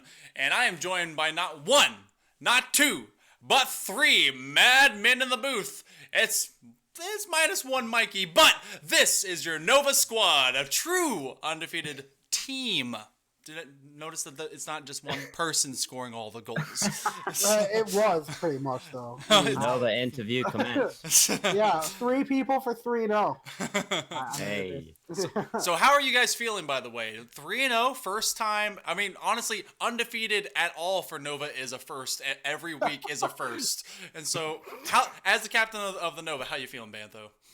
I'm feeling good. I'm back and I'm in the saddle again. And my team carried me to victory once more. He's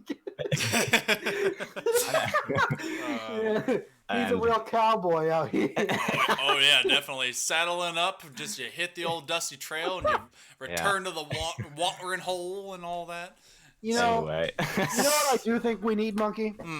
We need some FLG commercials. You know, we really do. I keep just putting a countdown thing out there, and I kind of want to set up some skits. I think it'd be really fun. But okay. You guys just faced off against the Thunderbirds, and honestly, they did pretty well, and they took you pretty close, but they never could establish a lead. They couldn't even get a tie. They could score, but it was always after the fact. So, looking at this next one coming up, you have two of the same. They've traded out one man. It's going to be Corrupt Hershey and Zachary. And so they're going back up against the Bandits trio that we saw before, and the Bandits once more have picked up Joe Young. So looking at this, who has the advantage? Thunderbirds. Really? They played good against us, in my opinion. Okay. Good. Yeah, they're solid. Corrupt is really good. He kind of holds that team together, and they make a lot of passing plays. Yeah, I a think lot. they're going to be solid. So do you think that this Bandit trio is actually kind of overhyped, considering that they faced off against a waning and just newly rebuilt Drakes? Oh, that could be a way to say it. Okay.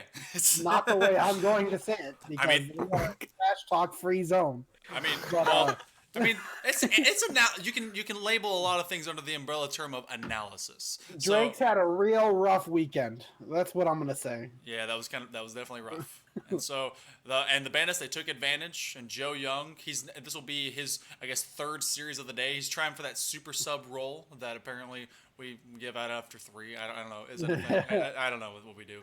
And 3 so, weeks. Yeah. Oh, 3 weeks. True. Well, Yeah. Cryptide. Oh, 2? God bless his soul. You know, he's now Rest in peace. he's now with the Drakes, but he's Double rest in peace.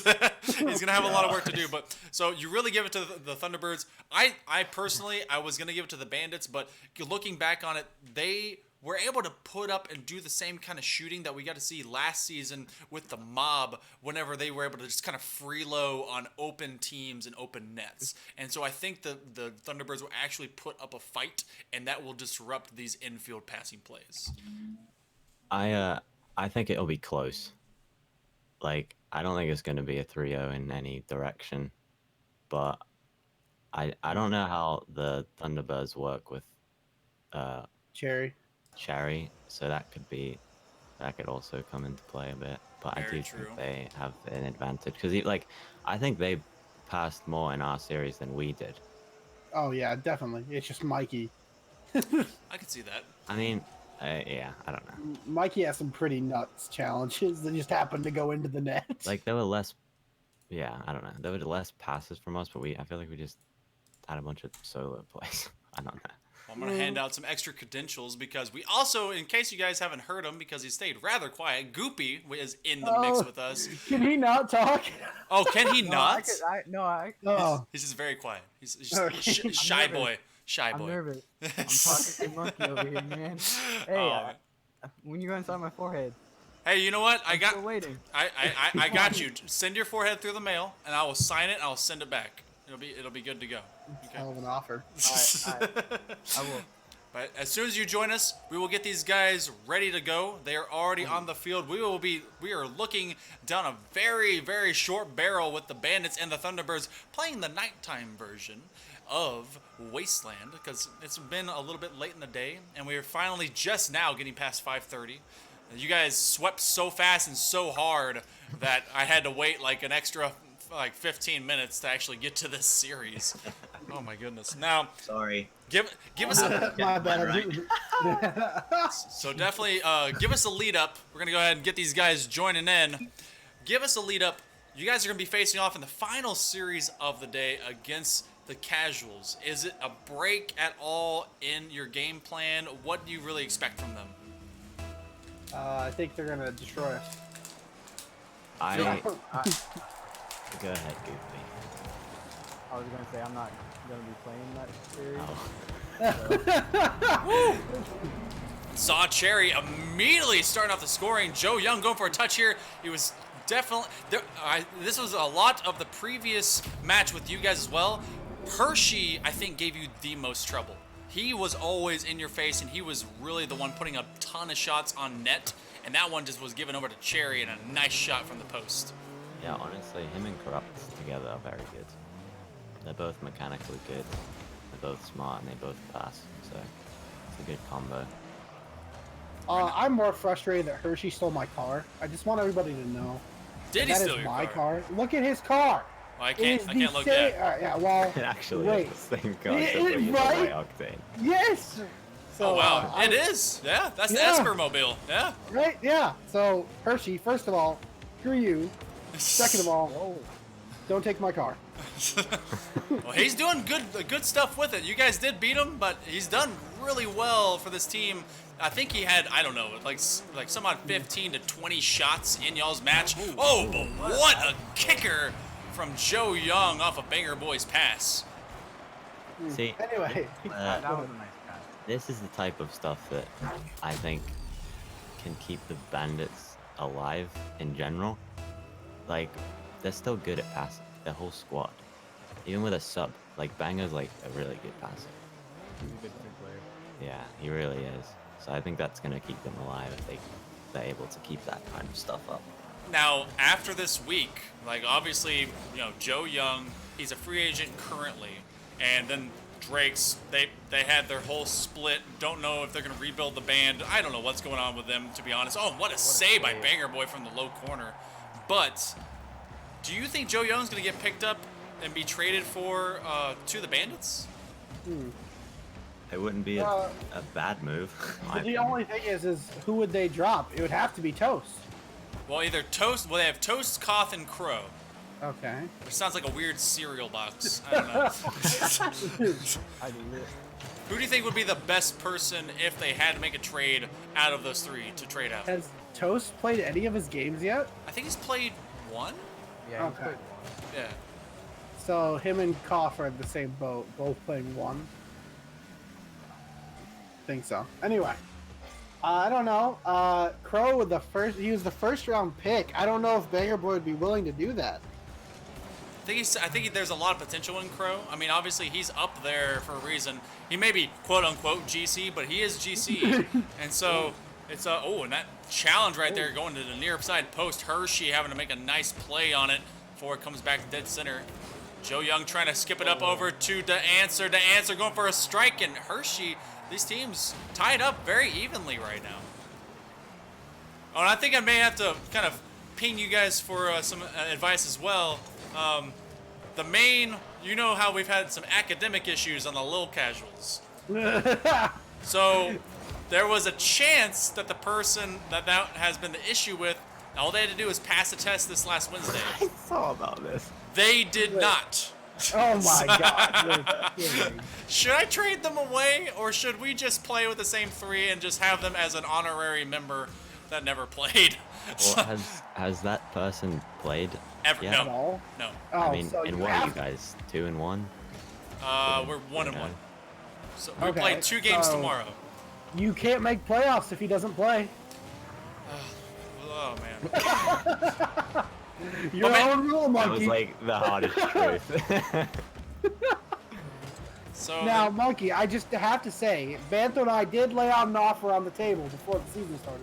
It's true, and it's still Look. up as an offer. Alright. It's still up as an offer. I mean that person could be a good pickup. Oh, also talking about other free agency stuff. Ah, my headphones. Yes. Oh, that's cool. We'll be up in a bit. Sorry, people are telling me that dinner's ready. Now you obviously can't eat at this moment. But, so, this week, we will be opening the floodgates for all of a moment for there to be subs-only free agents. So as to give teams a better chance at having a person, and we've had an influx of players that may actually want to take that chance to be able to play in the league. These will be free agents that cannot be traded for, but will be used in emergency situations where someone needs a sub, like we have for the past 3 weeks. Yep. Yeah. So basically, all y'all captains didn't pick good people on your teams who'd show up. So now we have to make more people. Basically, actually, it's because literally everyone has been gained in the draft. Cherry was hoping a touch there would get a clear, and Joe Young just read it the whole way until there was nothing but net left in front of him. And now the Bandits are up only by 1. But yeah, we will definitely. We're playing this to the benefit of the teams because you guys have had such issues keeping players alive and well. I mean, I Now, haven't had any issues. Yeah. Well, First time forever, huh? Yeah, it feels good to be honest. ooh, and Corrupt flicking it downfield. The lead existed for the Bandits for all of a moment. Put it over 1, got it past Banger Boy, and just slung it past Joe Young. Nice placement, Ryan. That's a good bounce too. Anyway, are we only doing that for 24 hours, Monkey, or are we doing that for? We're gonna do it for a couple of days just to make sure people have the chance to do an application, and also to we approve it and we see it and we get be good to go. Yeah, for sure. Okay. And I've already, we actually almost had a situation where one of the people that wanted to do that would have played today. However, our standard that will go forward is if you have to play with someone that is approved to play with you and isn't a free agent, you can play with them, but you will take an immediate 1-game loss. And Wow. Yeah, and so it's penalizing for taking someone that's not exactly in the league. And Joe Young will get credited with the goal after Banger Boy carried that the whole way up. Actually, no, Joe Young took it himself. I think scooched it over to Banger Boy, and then it just happened. Surreal line of events. Yeah. The Bandits will go up by 1. It was very close, though. Yeah, it was like a good series. Cherry and Corrupt showing out. That entire, see, I think that's really good. Is this Thunderbird lineup? They're all really even. They look to be around the same skill level.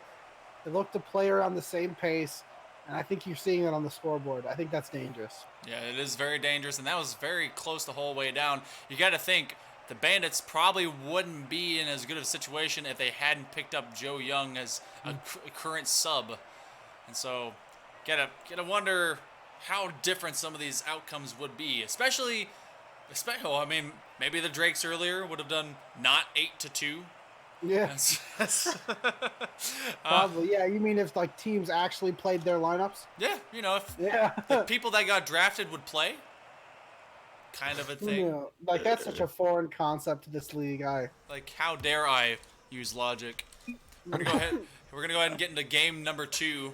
Get these guys back into the dark sands of the wasteland. Thunderbirds trying not to go 0-2 on the day and not to be 1-4 in the league. And I know that later, actually just after this, we're gonna be seeing the casuals try to, get a win. I don't know if that's possible against you guys. Lux is nuts, bro. I believe they can. Lux is Lux nuts, is true. crazy. But can they do it with Dino and Votes? I mean, like, be real with me. Don't sugarcoat this. Come on. I think it is very possible. Okay. I mean, spoiler, I'm playing and I have an uncanny ability to throw away games. So, watch this out. just in. I'm not playing. No. We are currently in a call monkey with the lineup that's playing against the casuals. How is that possible? What do you mean? Oh! No, because Mikey's playing. Mikey's coming back. He's not now? He's not. I get to play? Yeah, you're like, Yeah. Aw, We've snap. had such, oh my god. yeah, it's been an emotional roller coaster. Oh, hey, you know what? You three, I mean, My vote is with you. I think that you honestly will take it to the casuals. I hate to say that because I want the casuals to win something, I want but to play Ryan. I don't think Ryan's gonna play.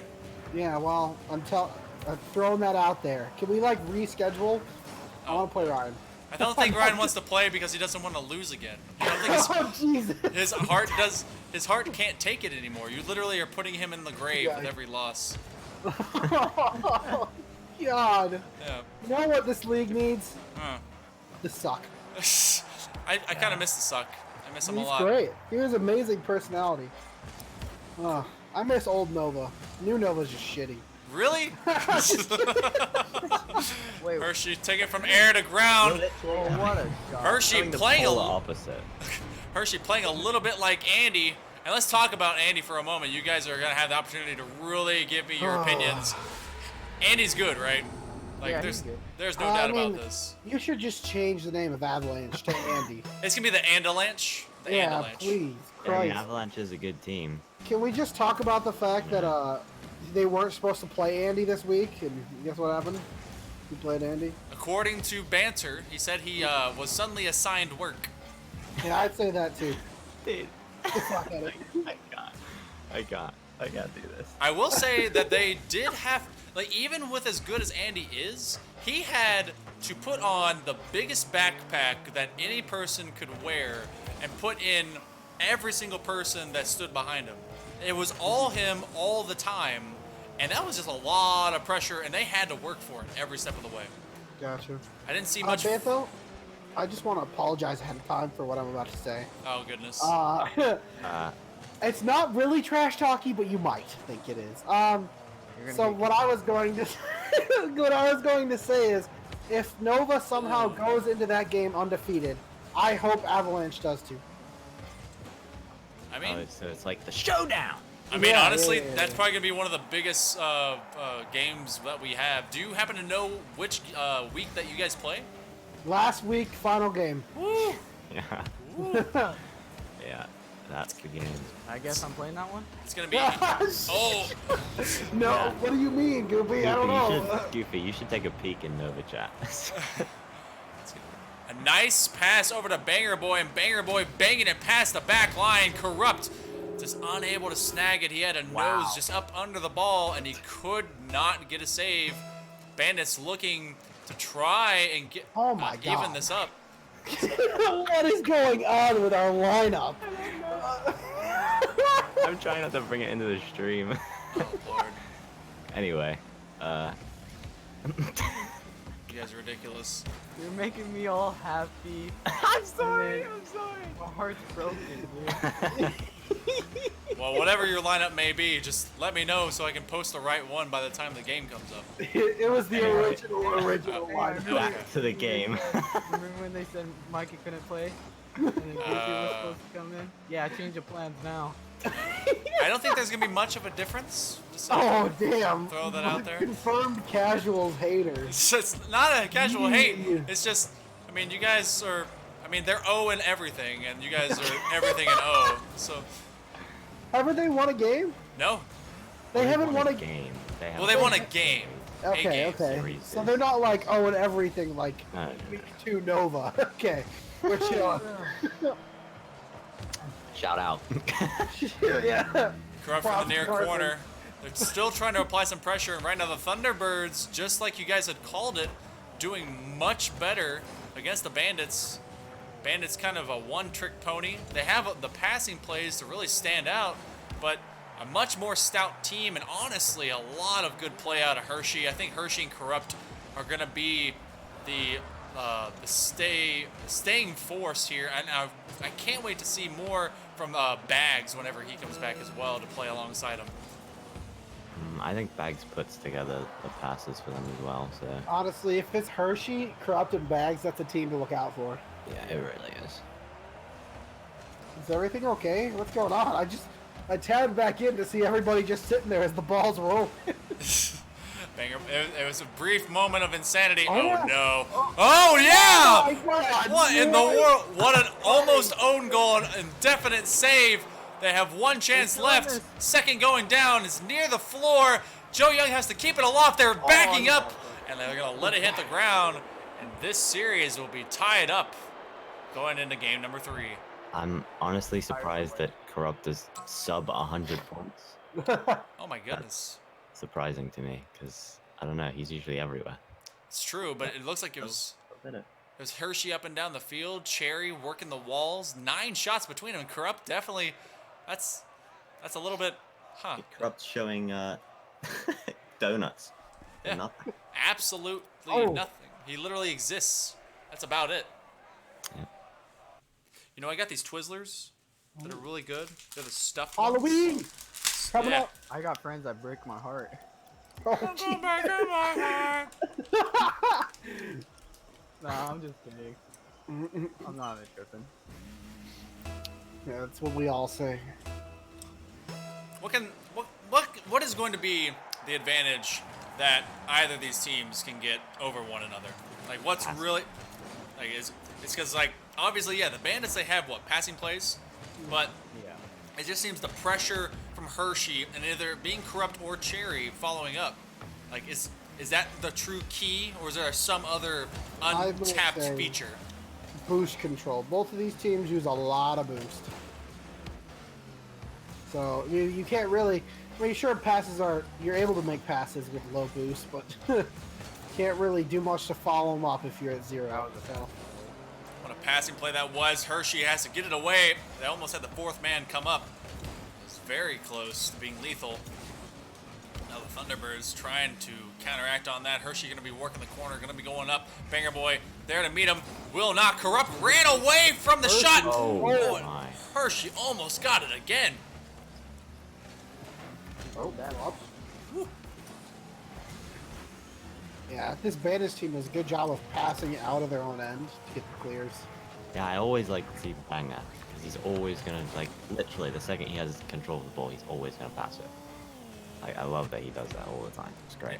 That is basically his iconic kind of trademark, because whether he was on the Bandits for the past 2 seasons, or he was literally on any team, like when he was, oh my goodness, the big old bump on Corrupt, and Banger Boy will get that goal.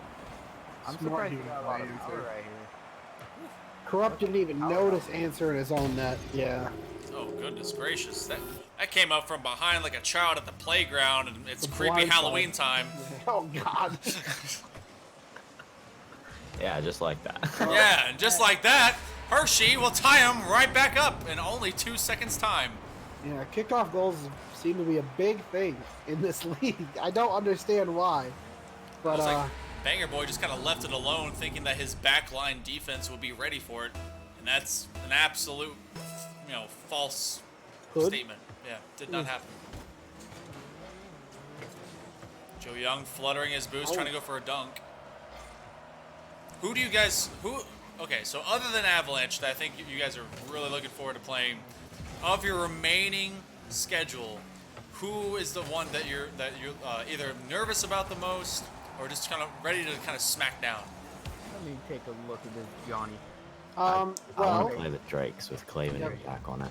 and I'm just gonna throw out the info that Jack has indeed returned to the Drakes.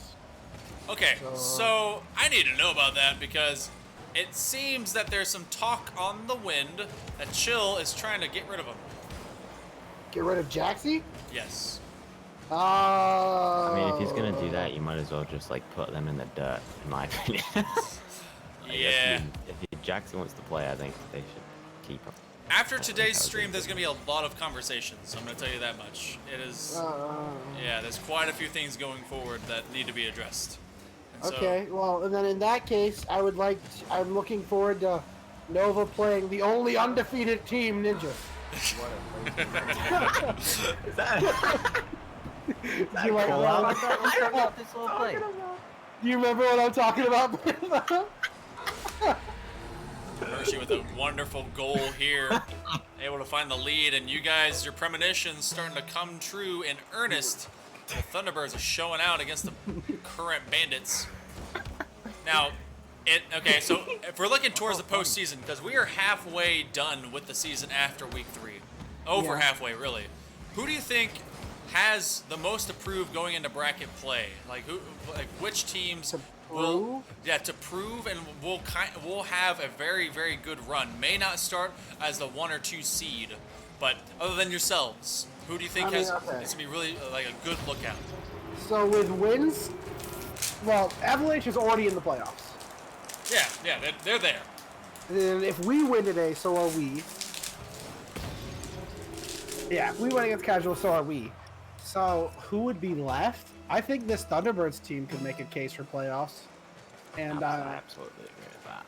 For sure. it depends on the whole Drake scenario, because if both Jax and Clavin play next week in their doubleheader, that is also a team that will probably make playoffs. Other than that, I think this Bandits team could be dangerous in playoffs.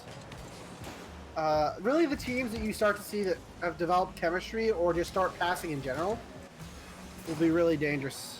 What other teams are there? You have Avalanche, which I we already believe talked in Mob. about. Oh yeah, Mob is solid. Yep. So I'm gonna give you guys my top 4. Okay.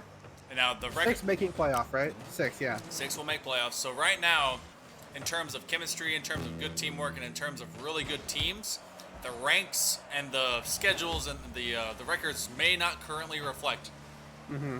Top 2 in my heart, obviously, are going to be the Avalanche and the Nova. And I think that, obviously, one of you will have 1 loss, but you guys will be 1-2. I think it's going to be Thunderbirds, and then it's going to depend on if the Ninjas can rebound and QC continue to kind of like develop that team, or if the Bandits decide to pick up Joe, I think they will be the next big one. But I think the Ninjas are actually just fine. They'll be up there with the Thunderbirds. Oh yeah, I forgot about Ninjas. Yeah. Yeah, they're a solid team.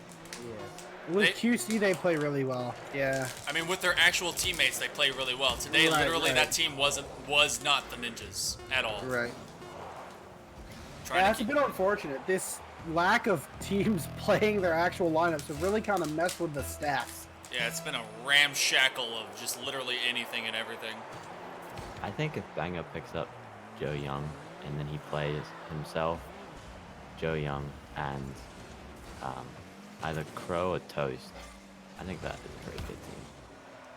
Personally, I think Ida Ants is still pretty consistent. I like him on their I team. just like Banger's like synergy with Toast. Woo! Hershey with a banger all his own as he takes that upper left 90. Zot Cherry to Corrupt. Corrupt to the ceiling, and Zot and Hershey beating everyone in the back line. What a 1-2-3 to take it in OT. And that's going to give the Thunderbirds match point going into game number 4. I want to talk about Challenger. What's Monkey, up? what's going on? Yo, what's going on? I have academic issues. What am I going to do? Can't believe that. Look, Uh, I can't tell I my would kids to also not like be to- dumb, okay? Like, And I would also like to say, if Avalanche or Lil Avalanche wishes to continue to talk as much as Big Avalanche about how they beat a champ team, how about they come play a real champ team and see what happens? you heard it here first, folks. The Well, I'm out of it. top line of the Nova challenges the Lil Avalanche top line to Yeah, a there we go. throwdown tonight, 8 o'clock on stream. That's some good drama right Play there. keyboard and mouse. Oh, the confidence! QB whipping out the keyboard and mouse. Damn. I don't know if you know this, but I used to be a main on keyboard and mouse Oh, I don't think I ever noticed, Goop. I'm back in 2016. You know. I used to be a Jigglypuff main, so get on my level. Ooh. All The right. same. This. Yeah. That's solid drama. That is. That's Yeah. Does that go K trash talk? That's Mhm. okay. Yeah, that's great. I mean, this could be one of the situations, though. It's like fighting a woman. Like, if you win, okay, good job. You beat up a woman. If you lose, you lost to a woman. So, Hey. Monkey, remember, they're all champ twos. oh yeah, that's true. That is true. Oh, That makes a huge difference. yeah. No, I'd love to play PAX. You know, Yeah, I'd love to play PAX We too. wouldn't I don't do think I've one all ever the time. lost a PAX. what we used to. Yeah, I remember throwback PAX on Evo. That was Oh. a fun time. He got so good so fast. Like after that, like crazy. Banger Yeah, Boy. he's all champ too. All I can't champ, get over dude. this. It's fine. So the Thunderbirds doing really well here in this current series. They've been able to fight back after a Game 1 loss, definitely pushing back the Bandits. And it seems like whether it be OT or just late in regulation, they've been able to recover from, like, they had to play 2 series in a row. They played you guys and then they played Bandits. And they Yeah. they why were not was- phased. I don't. Why did that happen? Scheduling issue, right? There was a scheduling issue that forced that to happen because apparently the Drakes needed to play earlier, and because Plamato had a work issue. Of course. What's hilarious is that he had to be somewhere at 6. Today he learned, oh, I don't need to be there till 7. So that didn't need to happen at all, and it Oh. forced the Thunderbirds to play twice in a row for no reason. Well, I mean, they're up right now, so maybe it won't matter. Yeah. Yeah. I see it as good fortune. They get to play a much better team and get ready for a not so better team. Oh, Jesus, Monkey, you're throwing out so much shade. I mean, Bang. look, it's nighttime. It's time to get dark. Oh, after dark confirmed. No. After Dark 2.0.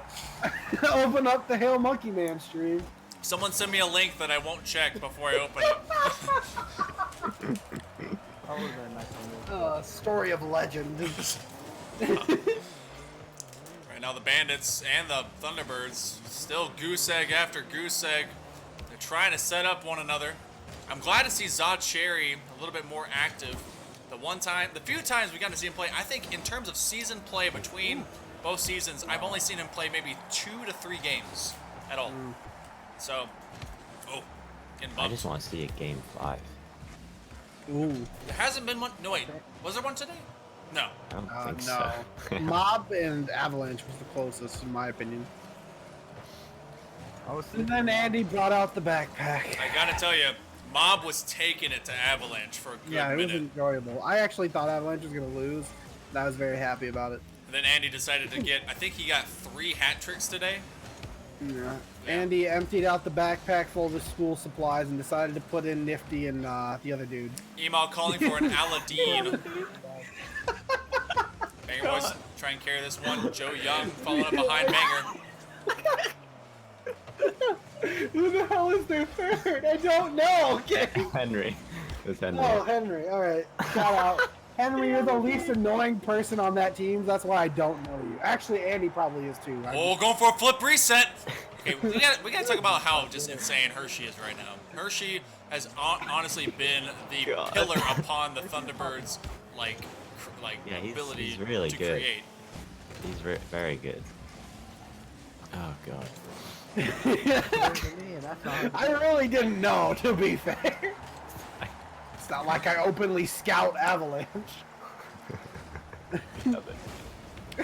Oh, a little bit of an angle there. Yeah, that's an angle. the answer will be credited with this goal, but it seems more like it was a very impressive goal, to be honest. Corrupt with the backwards, upside down push into his I mean, own well net. done. It was very well done. You may be getting your game 5 after all, Yeah, Yeah. I'm excited.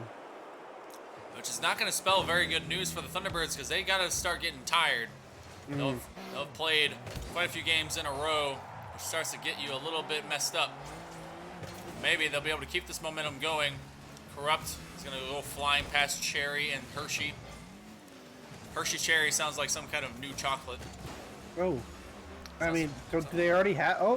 Ooh, corrupt I with the don't think side there is a Hershey Cherry. I'm not sure. Oh, a nice save by Hershey. He's there at the last second. Had to pre-jump flip.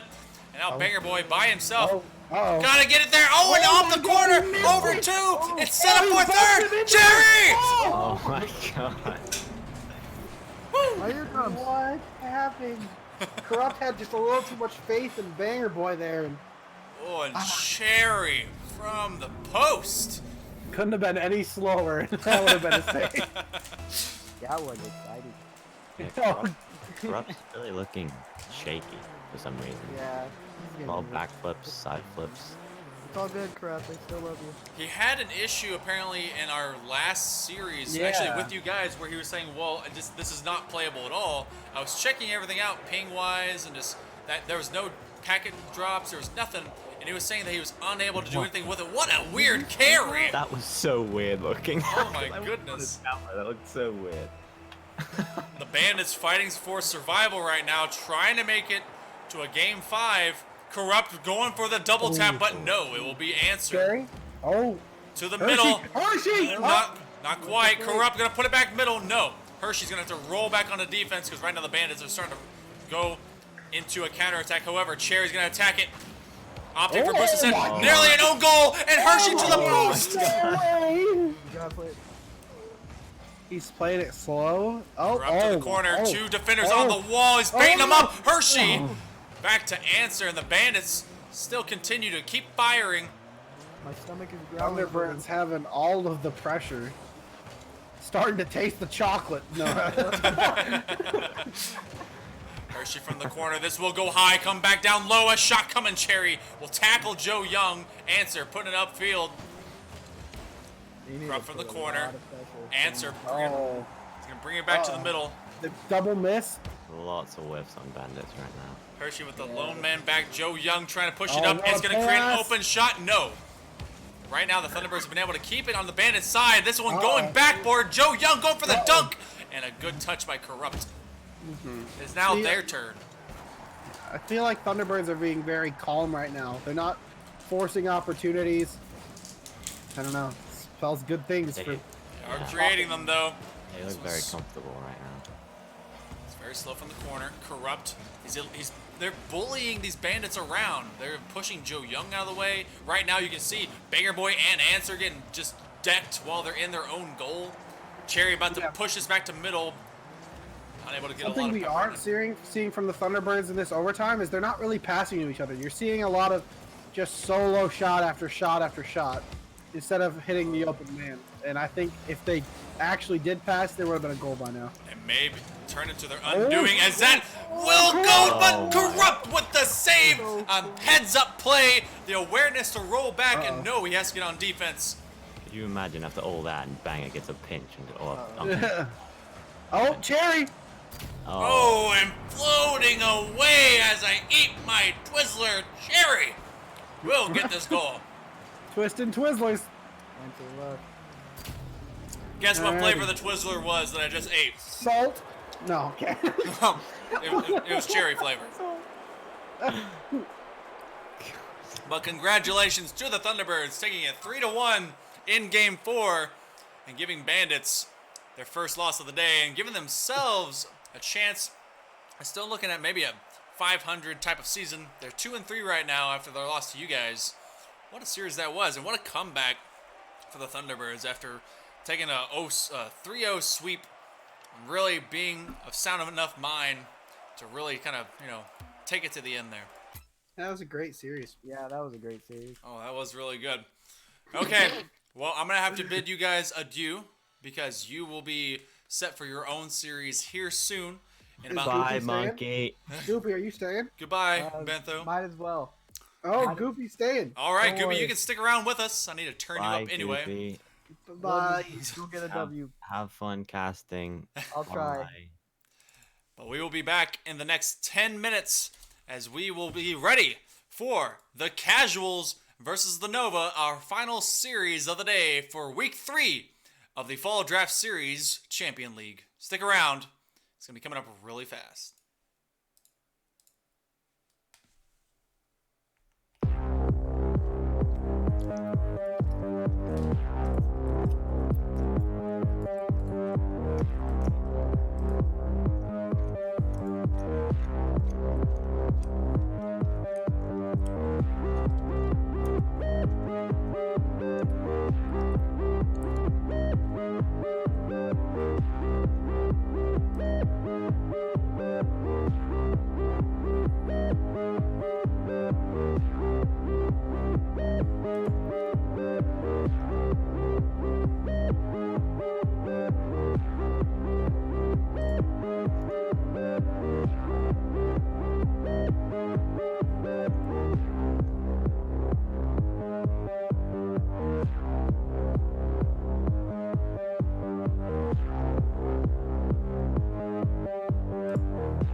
Welcome back, one and all. This is the Frontline Gaming Community Fall Draft Series Season 2 of the Champ League. I'm Hail Monkey Man, and I will be bringing you today some goopy magic. He has decided to stick around with us from the Nova. He's going to hang out, do a little bit of color commentary alongside me. Goopy, how you doing today? How you feeling about your team? I'm doing good. How about you? I'm doing great. I could be better. My team ended up losing today, but you know what? I'm still gonna rep them strong with my hat, and I'm still living with them, Boomer Sooner in my heart. But right now, Yep. I'm gonna push away the pain, swallow that down deep, and form it into an ulcer. And instead, I'm gonna deal with this right now because there is a big matchup going down right in front of us, and it is your hometown crowd of the Nova against the Casuals. Now. Yep. The Casuals, I feel like it's gonna be a good game. Yeah, so the Casuals right now, they actually are dealing with, a little bit of an issue. They have absolutely no wins. They have just nothing. Zero, nada, under the hood. Obviously, you're kind of from the other side of the fence. What can they do to maybe get their first win? Maybe have a chance against your squad? Or is there no chance at all? Honestly, I don't know. Anything could happen. Bantho and Mikey worked pretty well together. Esper, he's pretty good too. One thing I could give to the Casuals is they got to just work well as a team. If they could work well as a team, I believe they have a chance of winning it. I mean, right now, your team seems to be firing on all cylinders. Bantho, Esper, and Mikey. That is just a deadly trio. Yeah. I mean, if you were out there too, it'd be just as forthright. And I don't know, other than maybe an Andy-inspired group, what can actually stop that. And so it's going to take overcoming a great mountain to really kind of do this. But I don't know. They could surprise us all. This could be a ninja's moment. And then, I mean, I'm kind of a fan for the Casuals only because I don't want them to be winless, and I know how bad it is to be winless.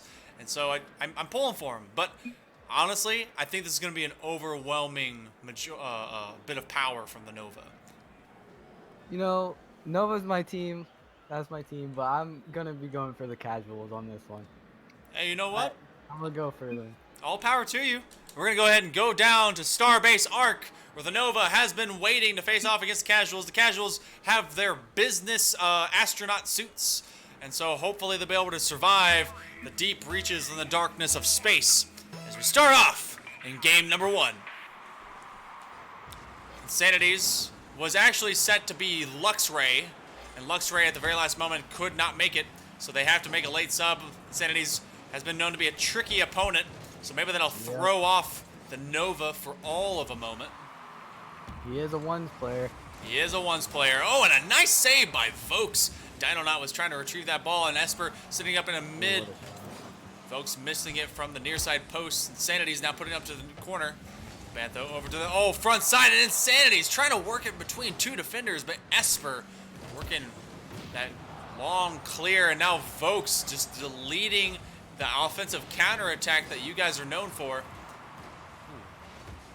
So what's gonna be the big special? Who do you think is really gonna be the key player to work against right now? Oh my goodness! As I'm asking, Mikey gets a free goal off of Bantho's hit.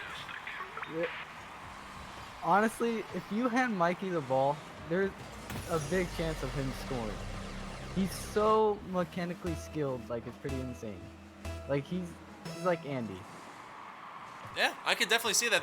They were 1 and 2 in terms of the picks from the draft, and very, very good picks overall. And I think that definitely is helping out the and benefiting the Nova overall. But you guys work well around him too. It's not like Andy, where Andy seems to be the only person that is really pushing the offense for the Avalanche. You guys work with and alongside Mikey. Yes. No, if you work it well as a team, then there's a possibility of you guys winning. Threes is all about working as a team. Very true. Right now, Nova doing well, applying some pressure on the back wall of the Casuals. Unless you don't like Squishy on your team, but that's true. Esper stealing that ball right out of the dribble between Vokes and Dino. Vokes able to meet with Bantho in the midfield. And right now, the only goal up on the board was a very, very cheeky bump goal, or actually tease by Bantho against Insanities. Insanity had to respect the possible demo forthcoming, and then that gets cleared up the lane for Mikey. But otherwise, besides the trickery in that, the Casuals are doing pretty well to stand against the Nova. Yes, they are indeed. Mikey coming up around on it. He's going to leave it over to Bantho. Bantho, a double commit between Insanities and Vokes. This will ride the high wall, and a touch will be gained by Mikey. If it wasn't going to be Mikey, it was going to be Bantho too. Insanities, a good turnaround. He's going to be playing it from the corner. Ends up going for the demo. Smoke screen, and Vokes nearly able to dunk it. He's just a little too late. Vokes going to carry it to the near side corner. Esper will roll it behind it. Has a little bit of boost to challenge. Insanities will pop it high. Mikey with a long clear. And Insanities has decided to go the route of doing bumps and demos to clear as much space as possible for the Casuals to maybe get a shooting lane. Yep, that's what he does, and he loves to do solo plays. Like, he loves to dribble the ball. Like I said, he's a ones player. A nice shot. It seems that both of the shots from Vokes have just been too narrow of the goal. Just a little offline. On another shot here coming, he's gonna pinch it from the wall, put it back center. Mikey lifts it high. Nova, they're getting stuck in their own end right now.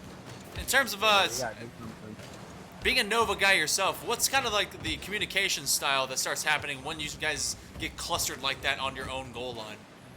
Honestly, we just stay calm, because there's no need to panic. If you panic, you're just gonna play horribly. So there's no need to panic.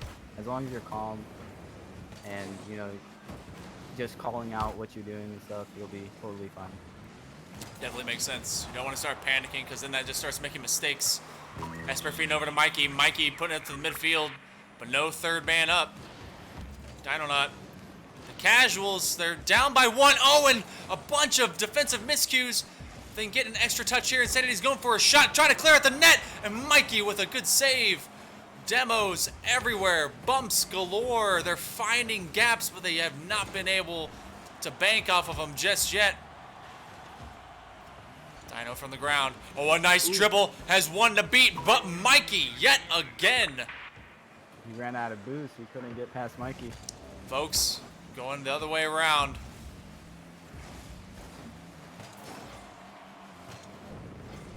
Mikey trying to work against Insanities. Insanities to the side wall. No, it will be Esper. Vokes again putting on the pressure. Mikey's going to travel this the whole way down. Esper taking a shot. Dino went for boost. Esper will get the final, probably nail in this coffin for game number 1. Damn. Wrong time to go for boost. He was trying, and he realized he would not be able to challenge, but you definitely can't challenge something that you're too far away from. It was a good attempt, but game 1 will go to the Nova as the Casuals are showing promise. There's still a lot of work ahead of them. No, they're still doing good. You can see from the shooting line, they hold the Casuals to just 3 shots overall. Insanities with a very high ping. Gonna be a little bit concerned as to what that's all about. And I've got a request to turn you up, because apparently you've been kind of low. So I'm gonna figure that out. Bada bing, bada boom. All right. All right, chat. Does this sound good? Sounds much better. But yeah, the Nova doing really well right now. Bantho not having a very good first game. And you know, I'm just gonna say it. I think that maybe he needs to take a few games off. Maybe he just needs to cool it down. Maybe give some time to his other players to you know, take some time. So It gets frustrating, you know, playing every single week. Like, when I was in Mob last season, I kind of got frustrated with it. yeah, sometimes you just want to be able to take a day off, but you get leaned on a little bit. The Casuals are gonna need to start leaning on one another, figure out what the best methodology is to get past this rock solid defense of Mikey, Bantho, and Esper. Now, you're not on the field right now, and so you may have a bias, may not sure. What would you say that this is the best lineup of the Nova? Yeah. I would have to say. Yeah. Did you wait until after the goal happened to say that? You just wanted to... No. I was actually thinking about like me and Esper and I. We kind of play the same, so we're like equal.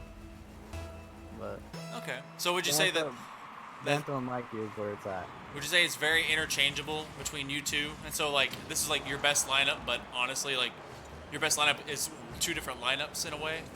Yeah. Okay. I can see that. Dan and I trying to set up a shot for Vokes right there, and it just went a little bit too quick for him. Mikey working a pass two, and will find an open net. You just kind of let Vokes play himself out of the defense, and Dino not coming up from the back wall to try and make that work, and it just did not at all. It seems that I have been presented with food in the way of potatoes, carrots, and roast beef. This looks delicious. That sounds bomb. Oh yeah, I'm hungry now. it looks bomb as heck. As the kids say, it is lit, fam. I don't know, what, in your opinion, what is the cringiest thing that like adults can say that is supposed to be like quote unquote the thing to say now with current generation? What would you cringe at your parents saying that you say? I don't know. Probably what you just said, lit. Lit, damn. What about I've heard that saying that this ain't it, chief, is also a thing. Is that? I never used it. I don't even use lit. I don't even know where that ain't it, chief is from. I don't know. What if I Maybe like- dab? Does dab do a thing? I don't know. I want to make it as cringy as possible for wherever I go for my daughter. That'd be Oh my great. God. Mikey with a 360 no scope as Bantho takes it from his possession. Gonna try and give it back over to him. A little bit of a tactical fake. Right now, Esper and Insanity's doing some odd things. It seems Dino has disconnected, so it's only Vokes and Insanity's left on the field. It is a 2v3 right now. I believe. You believe? Well, that's a lot of belief. It's gonna be a lot of hard times ahead. Bantho serving to the back wall. Right now, the Nova are up by 1. They can retain a nice, easy lead, and it looks like they're being a little bit nice about this. The good thing is about the Nova and the Casuals, they don't have any ill will towards one another, so they don't have to run up the score too badly. Nope. But there's no reason not to take advantage, too. Because, you know, RNG could happen. It is Rocket League. This is Rocket League. No. Sorry, I had to say that. Sanity's getting a good clear from the back wall. They're continuing to just kind of hold the siege, not be scored on. Still not getting any scores. Insanity's past Mikey. I guess that Dino crashed. He did crash, apparently, according to Henry. He may be coming in to recover. Gotta thank the sportsmanship of the Nova. They know that they have full control of the Casuals right now. They don't need to do too much, but the Casuals are still doing their best to try, work the corners, be able to get back into this game and in this series. If the Casuals drop a game here, they will go, I believe they will be 0-4, and they'll have a very slim picking and chance to actually make it to the playoff. Ooh.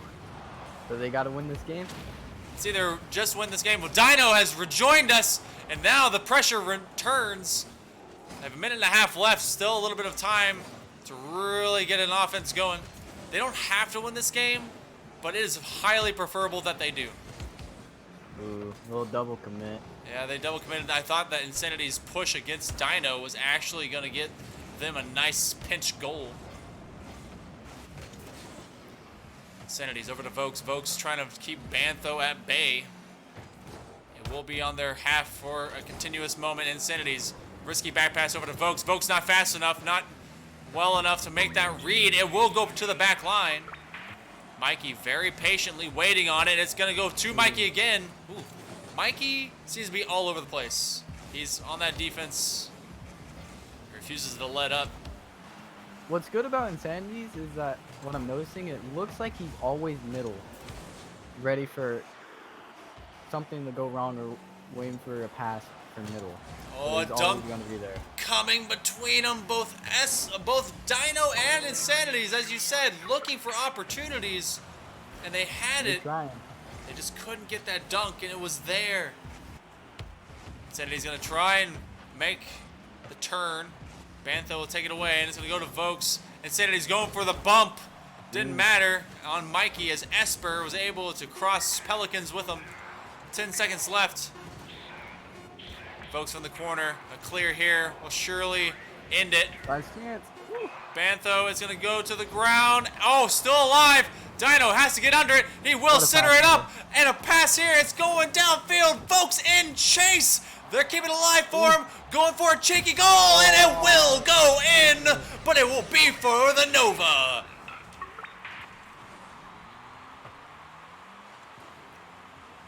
Oof. That was close. I thought they were gonna get it. It was a fleeting moment of hope. But the Nova end up taking game number 2 and are looking at a very quick sweep going into game 3. Is there anything that could happen other than Dino not DCing that could give casuals a chance? An even better one than they might currently have now. I feel like they need to put more pressure, especially with Bantho and Mikey. They need to put a lot of pressure. That's very true. They need to get up in there. They need to make every single shot count. Yep. Because right now the shots that they are getting, they're just not paying the bills. And they also need to Time to stop go. double committing. Yeah, it seems like they're not using that much communication. But they're trying. The meme team living up to the dream of the memes, living up to their reputation.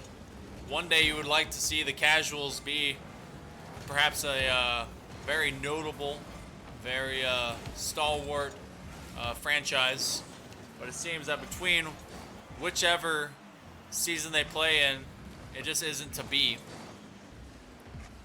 They have a chance, but the percentage of which diminishes every single time they double commit like this. Dunk coming from Mikey. What a shot. Easy peasy lemon squeezy from the backboard breezy. It's a nice That was pass. a nice read. When you see stuff like that, I am definitely waiting for week 5 for whenever you guys play up against the Avalanche. Yep, it's going to be a good game. And Very good game. that's probably going to be the tail of the tape for the playoffs to come. I just can't wait to see it. Dino taking position from the corner. He'll flick it out to midfield, but Sanity is being concerned more with demos. Was not around. Folks taking out with the Mikey. clear. They're getting cheeky, getting scrappy. Bantho with the miss. Mikey Sandy's coming in. Ooh. is playing backwards, trying to get some kind of different touches. And go. Vokes! Oh, they will be tied up for all of a moment.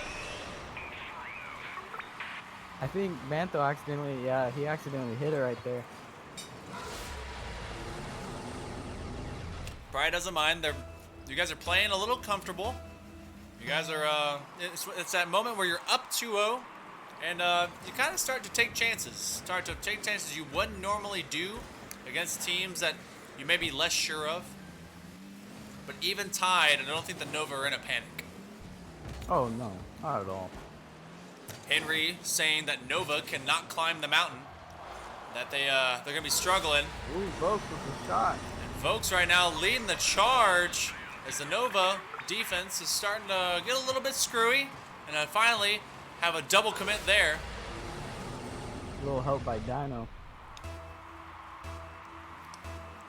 The one time that the Nova had to face a Game 5 this season. It was against the Bandits. It wasn't exactly a reverse sweep. It was definitely difficult to say the least. Now we're still just in Game 3, looking for these golden goals to finally finish things off. And this could be fleeting, but right now the Casuals are taking it to the Nova in earnest. Yep, they're doing real good this game. You just got to keep it up. This one in particular. Oh, and Vokes getting chased down by Mikey. Ooh, what a pass. A nice pass over to Insanities. Henry with continuous cheering in the chat, saying, let's go Casuals. He does not want to have to face off against an undefeated Nova squad from the Avalanche. Insanities pushing it back upfield. Nova still have to get another score. However comfortable they may be, they're still behind. Mikey with a quick touch. Bantho getting challenged by Insanities from the goal line. 2 minutes remain. Casuals trying to fight for their lives, trying to get their first win. Can they hold on? They've got to hold on, and they've got to get all the way into a reverse sweep. And the Nova, though, are making it very difficult. Oh, a quick dunk here, and no! He Spider-Mans his way to the inside post. The Casuals will continue to hold. Going for another strike here, but no. Esper working the inside rail. The folks ran out of boost. Now less than a minute and a half. Nova want to end this now to not have to play further unless they are just that confident that they would take this to a Game 4. Insanities taking possession, moving up to the wall. It would be Esper to the mid line. Bantho over to Mikey. Mikey will chase after it. Vokes will do the same. He has just enough boost. Oh, but he did not get a touch to it. It will be Dino making the save. Dino working upfield. He will grab some extra boost. So it's going to go from the corner. Esper getting challenged. Vokes doesn't even have to. It was very close. Insanities redirecting it from Bantho. Bantho with the challenge over to Mikey. Mikey, a bad touch. They cannot retain possession. Mikey to the backboard. Bantho out of position. It's going to have to be Esper, but no, Esper cannot put it back center. It's 30 seconds left now. The Casuals trying to do the impossible right now. Moving to a Game 4. Mikey to the midfield. No, Bantho too narrow of it. Mikey with the pinch. 15 seconds left. Insanities to the high wall. It will stay low instead. A floater here. They get rid of Esper. It's still up in the air. Vokes trying to put it to the ground. Mikey will attack. Bantho staying under it. And Esper with the shot. And it will go in. The 0-second shot from Esper will put this into OT. And we will decide it there. That was close. It's OT, baby, in game number 3. They played for 2 very long minutes. And now the Casuals have to prove that they won it, or will Nova end it quickly? Insanities trying to force the offense upwards. It's going to be Dino rolling from the corner. They're on the low side. 2 men drawn up. Bantho to the midline. Insanities opposite corner. He will take it and carry it from the wall. He will not retain the carry. He's going to push it into Vokes' face. Vokes get pushed out of the way. Dino puts it mid from the low corner. It will hop high. Bantho's going to go for the strike, and Dino will be there for the clear. Esper taking out position. Dino constantly ball chasing. He will instead go for the bumps. Nice pass. A good take. Mikey getting the clear. Insanity's going to have to chase after it. Very awkward. Oh, he drills it past 2 and will get drilled himself and demoed. Oh, Mikey. He cannot get it. It goes backboard. No, that would be Mikey. That goes far and wide. Oh, and off the interior post. It's still off the side wall.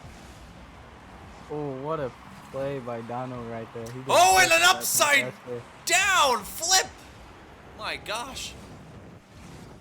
What is going on right now in this series? We thought I was being hypnotized, mesmerized by the casuals as I thought maybe they would pull it off, but no!